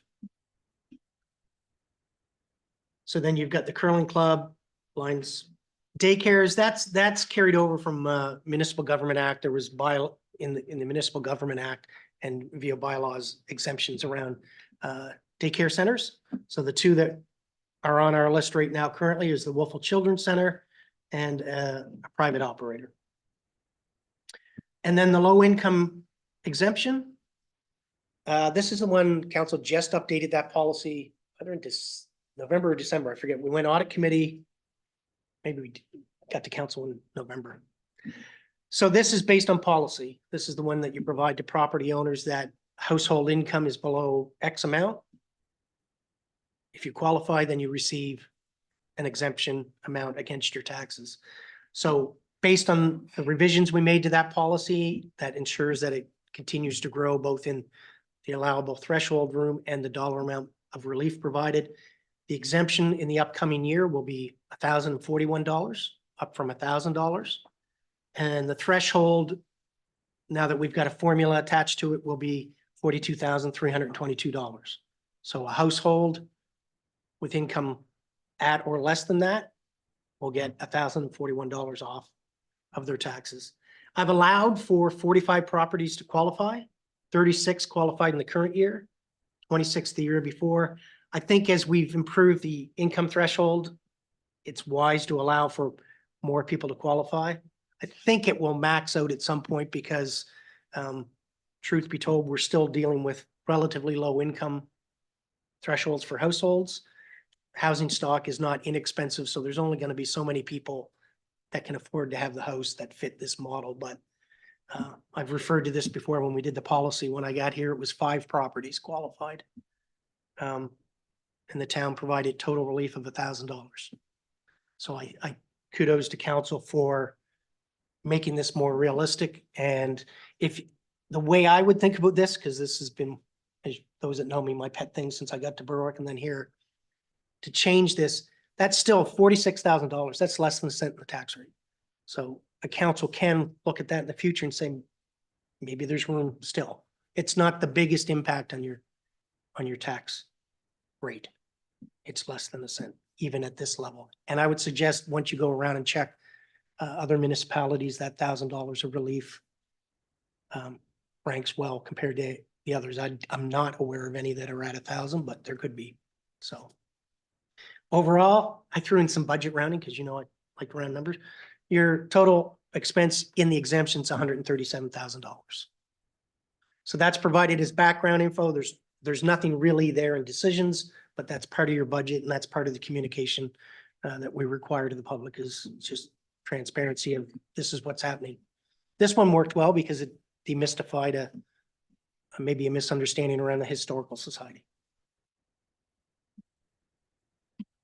And those should be reviewed periodically to, do you still want them? We haven't had any new applications in those areas, but I would suspect you'll see an application in the next 3 years because you've had a significant renovation to a building near the town hall.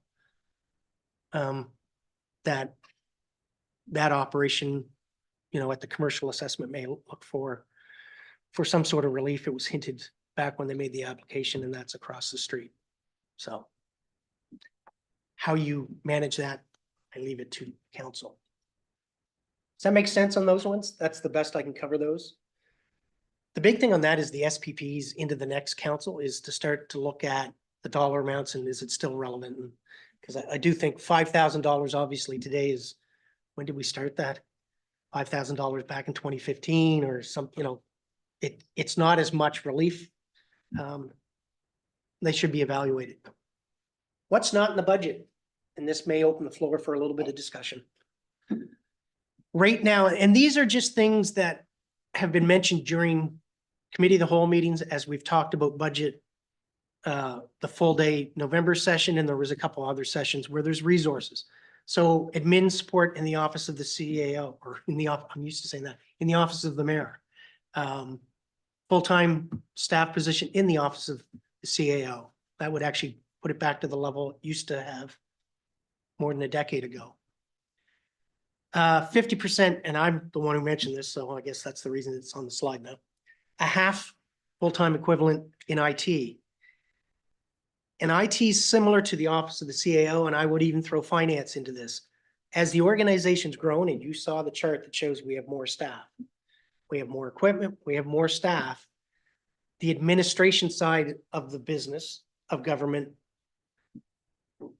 has pressures to expand with that. If the finance department had 5 people in 2010, and they have 4.5 now, payroll's much larger than, like, everything's more. So there are pressures. IT is the one area that cybersecurity is important. There's any number of issues there, and I think we quoted, and I think it was actually fairly accurate, about 100 devices in total between cell phones, tablets, laptops, radios.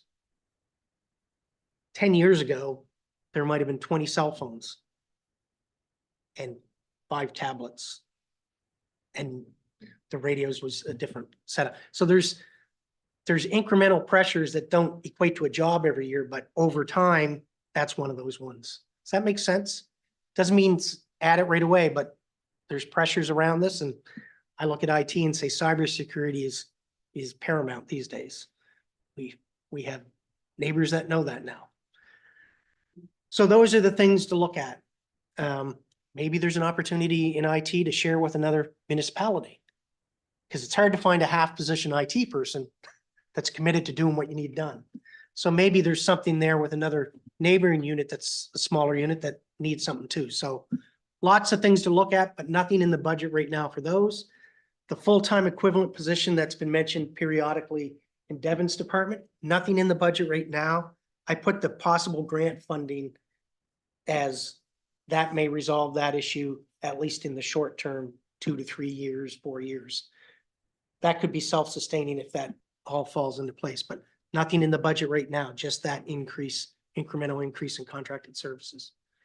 No specific economic development staff position. That's been mentioned off and on for a number of, I'd say that years. Staff resources towards social supports, coordination with the homeless. That's more recent discussions of council, but there's nothing specific in the budget there. So that whole pocket, not in there yet. So that hasn't driven you to the $249,000 shortfall. So any of those, as you go through the iterations that you'd like to see added, you'll get into that iterations of how do we fund that? And that light's on.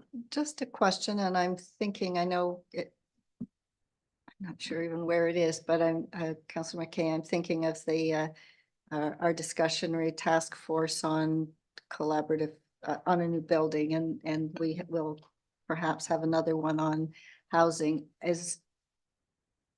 Can we assume, no one should never do that, that as staff are going through their department needs, that things like the task force on collaborative care, for want of another term, that's been factored in, or are those things that are still out there that we need to not forget that we did make some decisions on? At this stage, I'd say that you don't have any dollars in there for those tasks, like depending on what that is or what Yeah, not format so it much takes. thinking of capital dollars, but staff resources to assist with those kinds Well, of that would things. be, I would is that suggest in that's there? kind of in this pocket of. Okay, that's what I'm wondering, is that? Unless somebody, unless Devin goes, okay, I'm not dividing my desk into 3 pieces, I'll divide it into 6 now. Like, but that's not a new resource, that's just spreading somebody thinner. Yeah, on that one, we didn't budget anything separate because it was assumed that existing staff would manage that this year and come back with recommendations as part of next year's budget process was the motion. So if something was required, the CAO contingency could be used, or council can decide to beef up the budget in future versions around that piece. It's mostly thinking that it will take, even if it's just the existing CAO who's sitting in a meeting, it takes more, it adds more work than is currently the case. And so that creates pressures Absolutely. internally. That actually goes to my earlier comment of within the admin, as the org's grown and additional responsibilities and services, that group has, there's more pressure, whether it's that or any other, there's more hours or resources needed. And that can equal people. Yeah, mine was on the economic development piece. And we've had an economic development person previously, which then, however we work it with the WBDC and what they're doing, we try to find those synergies. I often argue that physicians are also part of our economic development because they're our business owners, and so does the Wolfville Children's Center, is certain an economic driver. So I wonder, I don't know if we need any dollars in it this year or not, but working towards the end of that, whether it's an MOU or some sort of agreement with the WBDC, if we were to define what each of us are going to do. Do we share staff amongst each other? Do we do something that's a true partnership in that way? I guess I'm not sure what that would look like, but it would be an exploration that I think should happen. And I'm not sure if that means staffing dollars or if it's our current staff, if that's out of Director Lake's office and we look at it this year and see what happens. But I'd like to explore that, but I'm not sure if that means dollars at this moment in time. Did you want? I agree with Councillor McKay. Economic development is really complicated, and to come up with a model, like to just have somebody out there doing what is anyway, we do have the WBDC, we have other entities also through the REN and other possibilities. What I'm wondering is whether we should look at those partnerships and focus on maybe a feasibility study or something that would identify what the best approach would be, because we're not isolated in Wolfville in terms of our economic development. It's within this broader context, and there's so many elements, so many different players doing different things, using different strategies. I think it would be very difficult for us alone to come up with something that would really be effective. And I think we need to understand, at least I would need to understand better what all of those other players are doing, what their strategies are, and what potentially could work best for us here in Wolfville. So I think it's a worthwhile thing to invest in. I'm not sure that would work, but I think as a pre-step to anything that's more longer term, it would be useful to do some kind of assessment, whether we call it feasibility, whatever we call it. And there may be some grant money out there that's available to help us do that. I don't know, but I would just put that out. And part of today, and it's good for council to obviously just have these discussions, so I don't want to interrupt them, but part of my role today, and even a year ago when I was staff, this is the framework of what's in version 1. So we highlight what's there. We've highlighted some of the things that aren't there, and this can help you because you don't want council. There's a lot of things to think about. So now you've got the list of some clarity. Those dollars aren't there. So there's something to chew on, have discussions with management, and then how that evolves in the next iterations. But if there's a need there and you want to see it, there's going to have to be some resources added, likely somewhere in the budget. And maybe it's grant contingent. If there's a grant that you could get and make it grant contingent. If I could just add to that, it's probably also time for us to have the REN back in because they are going through some staff changes or have gone through some staff changes and where they're going. The other group that we haven't talked about is Acadia, and certainly when at the beginning of COVID, I had a chance to see their STEAM space, and some of us had a chance to see some of their entrepreneurial areas that are now on campus. We'll have an opportunity with new personnel to, I think there's some economic opportunities with Acadia that either through Town and Gown, excuse me, we could explore those, because of all the potential economic development drivers, there are things happening in Acadia, and we probably don't think of them when we think of the REN and the WBDC. So, I was gonna look back to see if, Yeah, I was just gonna say, I'm quite interested in having more of a discussion on this economic development topic, and I think we could facilitate that, starting in a place where we can have a shared understanding of what some of these organizations are doing, how they play into what our capacity is, and what we do well, and maybe find out what some of those gaps are. We've had fits and starts of having those discussions, and I don't think we really pushed them as far as they could. And I know my own experience working with the WBDC, the staffing capacity piece is really the biggest gap in really trying to move projects together and for them to meet our expectations around communication and partnership. So I'm quite happy to do that at the next meeting, honestly. Yeah. and one of the reasons I think it's important, especially this year, obviously I'm here temporarily to present this today, and Aaron's here for a short period and then moving on, is I think it's important. This time, this version, we used to go through some of the very specific. Are we adding it? Are we adding it? I didn't develop this slide presentation in that manner this year because it's for this group back here and under the new leadership that council should have the discussion. I don't think it's me and or Aaron, because she'll be done here. She can obviously have some conversations, but you have a new management team. And I think it'll be important to start having those conversations. So if we don't go through that sort of circular specific project that we did in the past, that's the reason you don't see it. I see one light came on. Just to say that I think more discussion is a good idea. Looking at the bottom line there and knowing that Kentville hired somebody with a grant to do just that thing. I don't know what the proportion of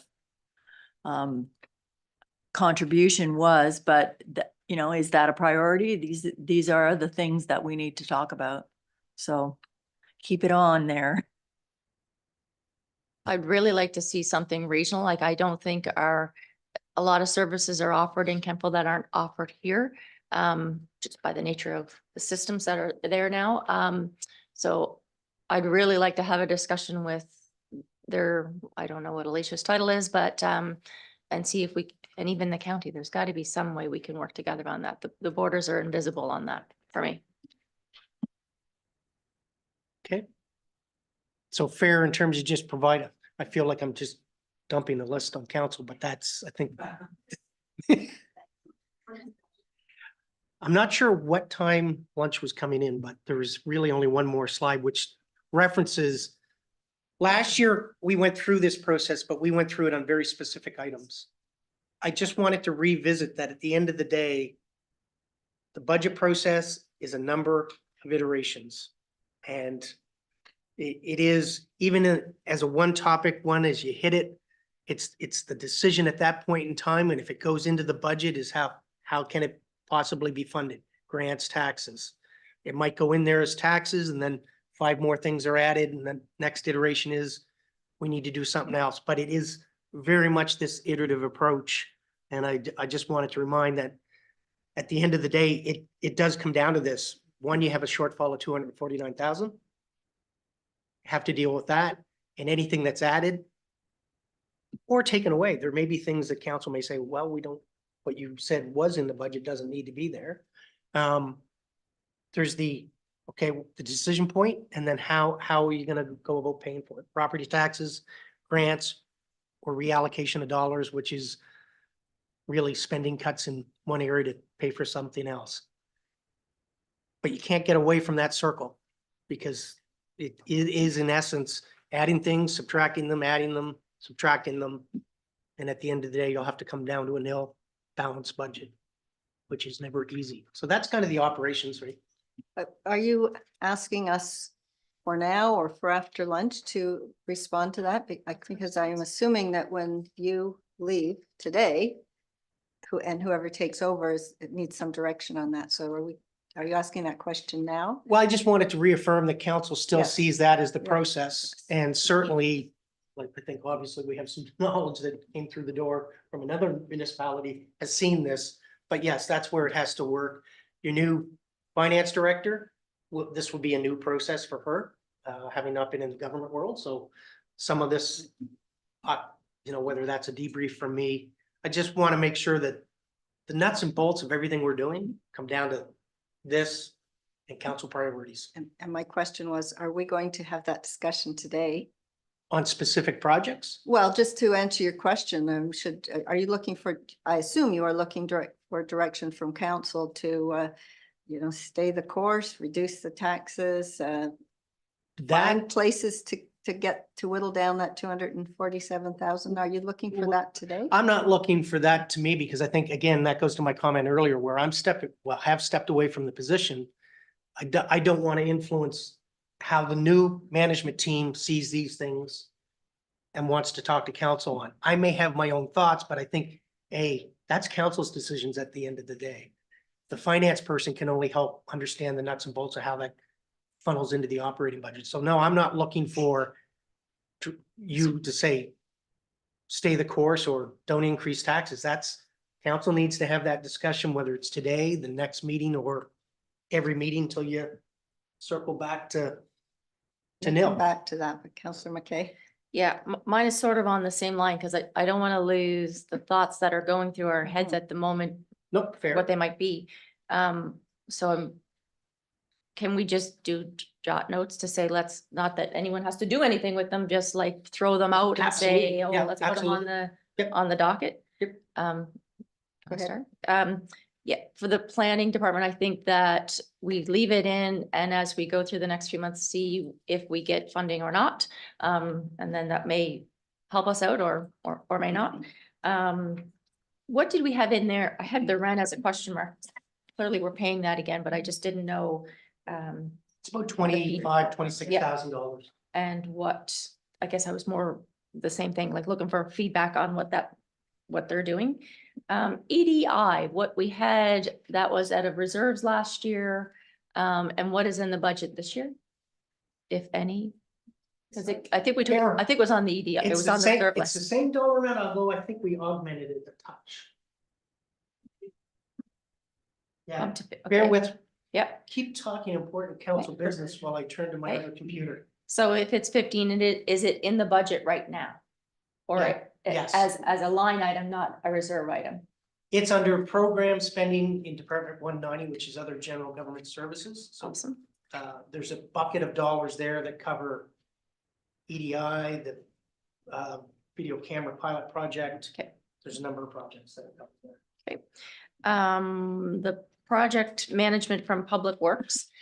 We had talked about that a few times around this table. I think that one's really important because I see in the capital one, we keep bumping those things over. And whether that is funded through ops or capital. 'Cause I think as we hired Alex, that's where he started.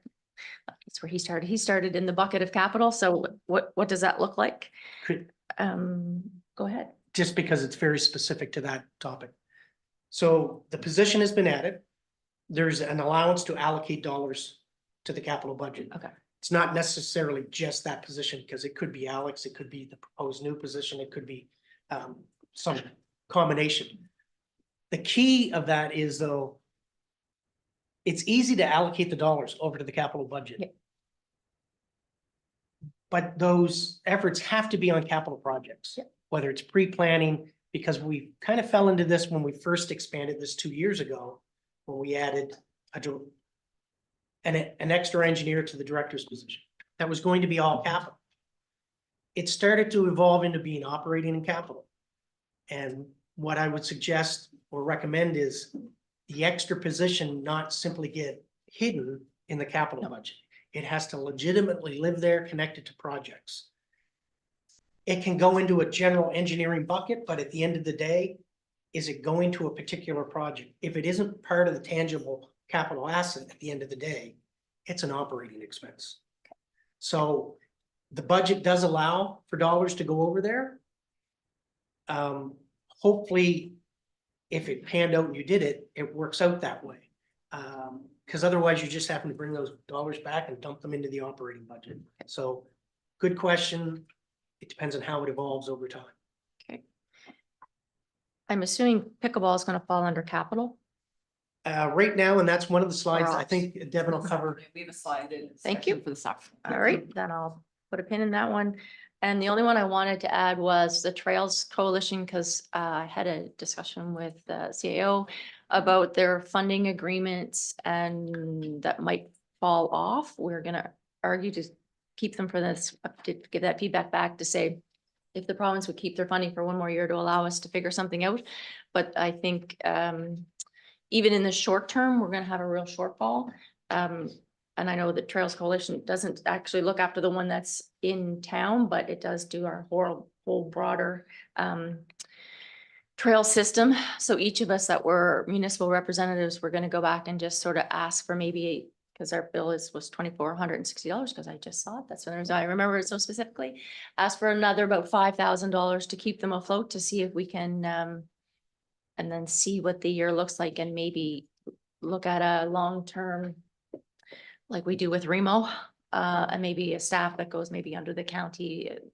Deputy Mayor Lutz suggested that. So that would be a year, like way next budget year, but in the short term, if we could flag about $5,000, then it would keep it afloat until we could make further decisions on it.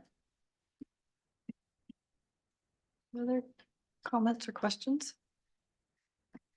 I guess I will make a comment, and this may be premature because I take your point about the next leadership here having this discussion, but I'm hoping that if not today, then at the next meeting, we can have a more focused discussion about the tax rate. And of course, these projects drive the tax rate. I'm very conscious of two things. One, that our residents are feeling a pinch in all sorts of areas, not just our residents, but all residents in the province and the country. I'm also conscious that we kind of got a windfall this year with the service exchange that I remember when we were talking about this, I don't know, 5 or 6 months ago, it was supposed to make the feeling, my feeling was, oh, this in an election year, this is going to make this easier.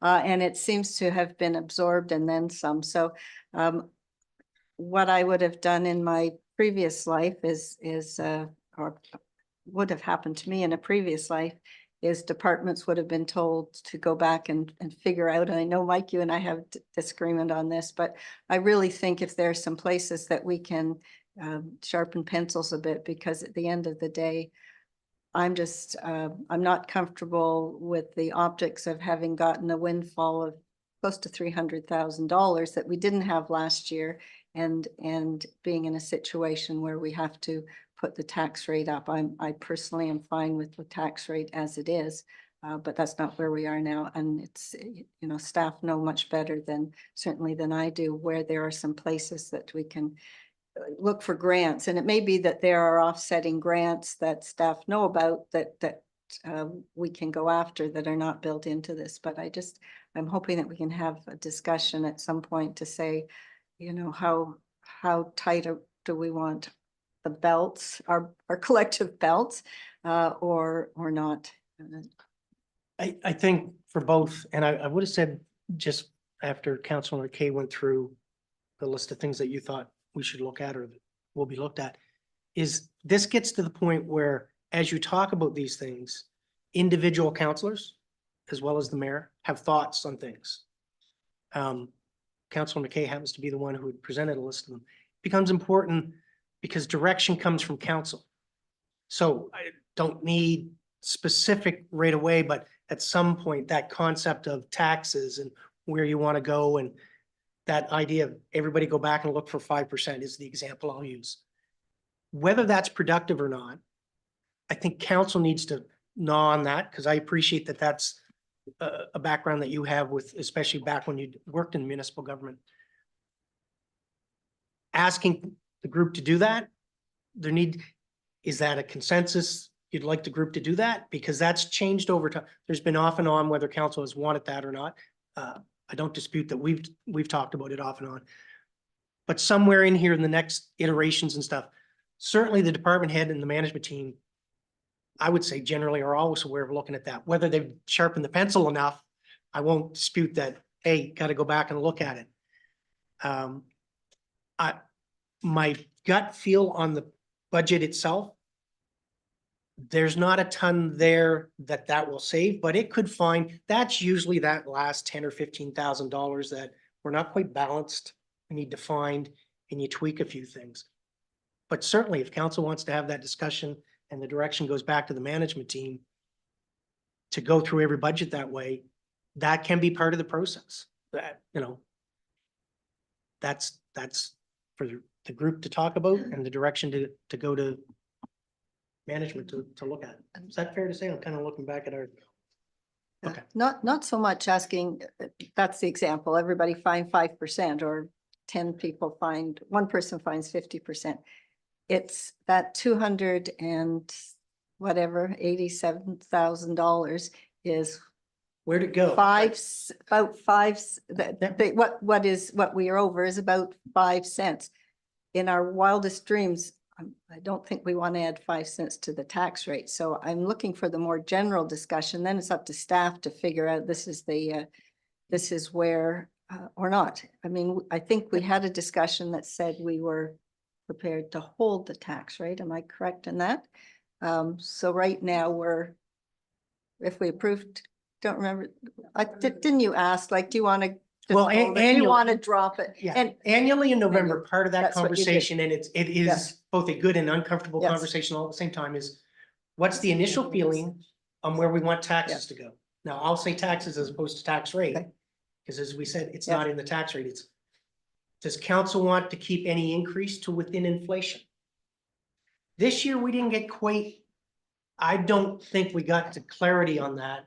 I assumed it was within inflation, but I don't know that we were coalesced around it as we have been in some of the other years. If that is still the mark, so I think towards the end of the day, once you see capital, we should revisit this discussion we're having now and say, okay, for the next iteration, for the benefit of staff working on it, where's your comfort level? At inflation, a little above inflation or a little below, and that can help inform how they go back and bring you the next package of I budget. understand that. So am I incorrect in thinking that if we were to accept everything that is in that 200 and some $1,000 that's not, that puts us over the budget, that would to do that would require raising the tax rate? Yes, Yes, barring something else, yes. okay. And up to 1.25 cents, you could have 1.25 And stay without within going past inflation. inflation. So you Okay, can get to your thank you. inflation goal in Okay. that. And then above that, you're gonna move 70% over Okay, inflation. so I guess it would be helpful to know what things would staff feel that are such a high priority, but would still keep us in that inflation goal for the next iteration. Oh, and that's the iterative process we go through every time. I feel like you'll probably almost need another special session just on budget with council and to work through some of those dynamics. Oh, sorry. I'm wondering how this all pans out, because we haven't gotten to capital yet either. My first question was, is 180 the amount we put over to capital? Is that what did we do last year? Do you remember? It's in the info report too. So we've about 4 or 5 years ago, I think, adopted growing the capacity of the capital funding by 6% a year. Right. So that Yeah. covers long-term debt and transfers to capital reserves. So that 6% is there and another 180 Okay, so plus the 180. plus Okay. the 180. Okay. Do we know where we will end up at the end of this year? I know I think you said you're working on that, so I just want to know. I am, and that's always awkward timing because we have this Yeah. meeting before the audit. Right. And I haven't finalized the report. Okay. We have been projecting in our way we do our quarterlies, Sure. where we also include kind of a mini projection. Yeah. We've been saying deficit. As of 5:30 last night, when I finished crunching numbers in, that didn't change. So we're in a deficit. But beyond that, I don't want to get too detailed because I need to finish that Sure. work and the Okay. report. And there's a slide here later on operating reserves and how that plays in because Okay. deficits obviously Take that. play into that. Yeah. So we'll cover a little bit of that this afternoon. So my first gut thought is reducing it by the 2 cents that we got the windfall, you know. It's not $1 million, but it's money. I'm okay with that. I'm still I'd like to stay within COLA for sure, nothing above it.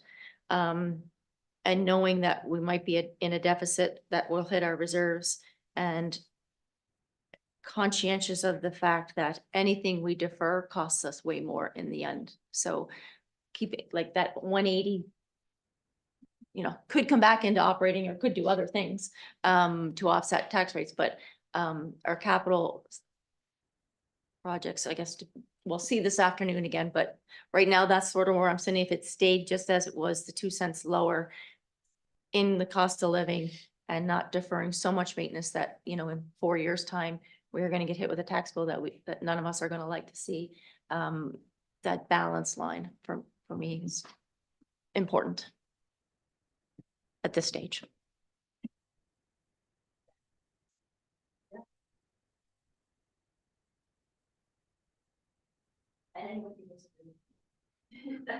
I think we will get back to this a little bit We will. at the end of Okay. everything. All right, if that's all, then we will recess for lunch, recess.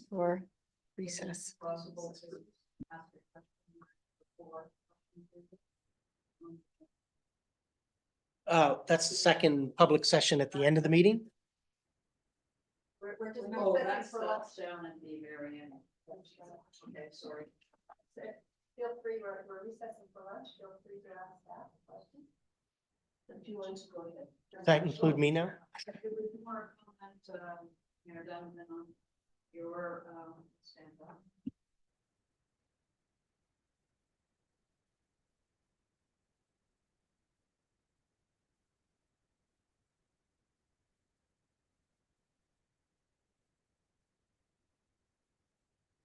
I'm not a budget person, and I'm struggling to even. Totally understandable. But, it seems to me that when you accept like CBDCs, I don't know if you get those here, but you'll enhance West. Where does that money disappear into? It seems like it can disappear when you keep getting grants for things. And that a town will soon lose its ability to match real income from taxes and what people want for those taxes. And the perception is going to be hard to maintain. Does that make sense? And I mean, if somebody wants to know what I mean, I'll try to say, but that's what I'm trying to say. I think it makes sense. I can talk to you a little bit on the break if you want, if that's okay. Yeah.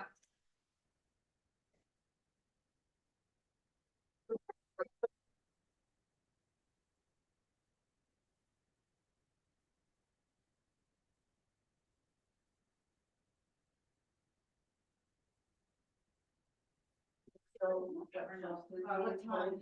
Lunch is here. Lunch is here, 12:30. Okay. So if you're breaking, we'll mute and stop.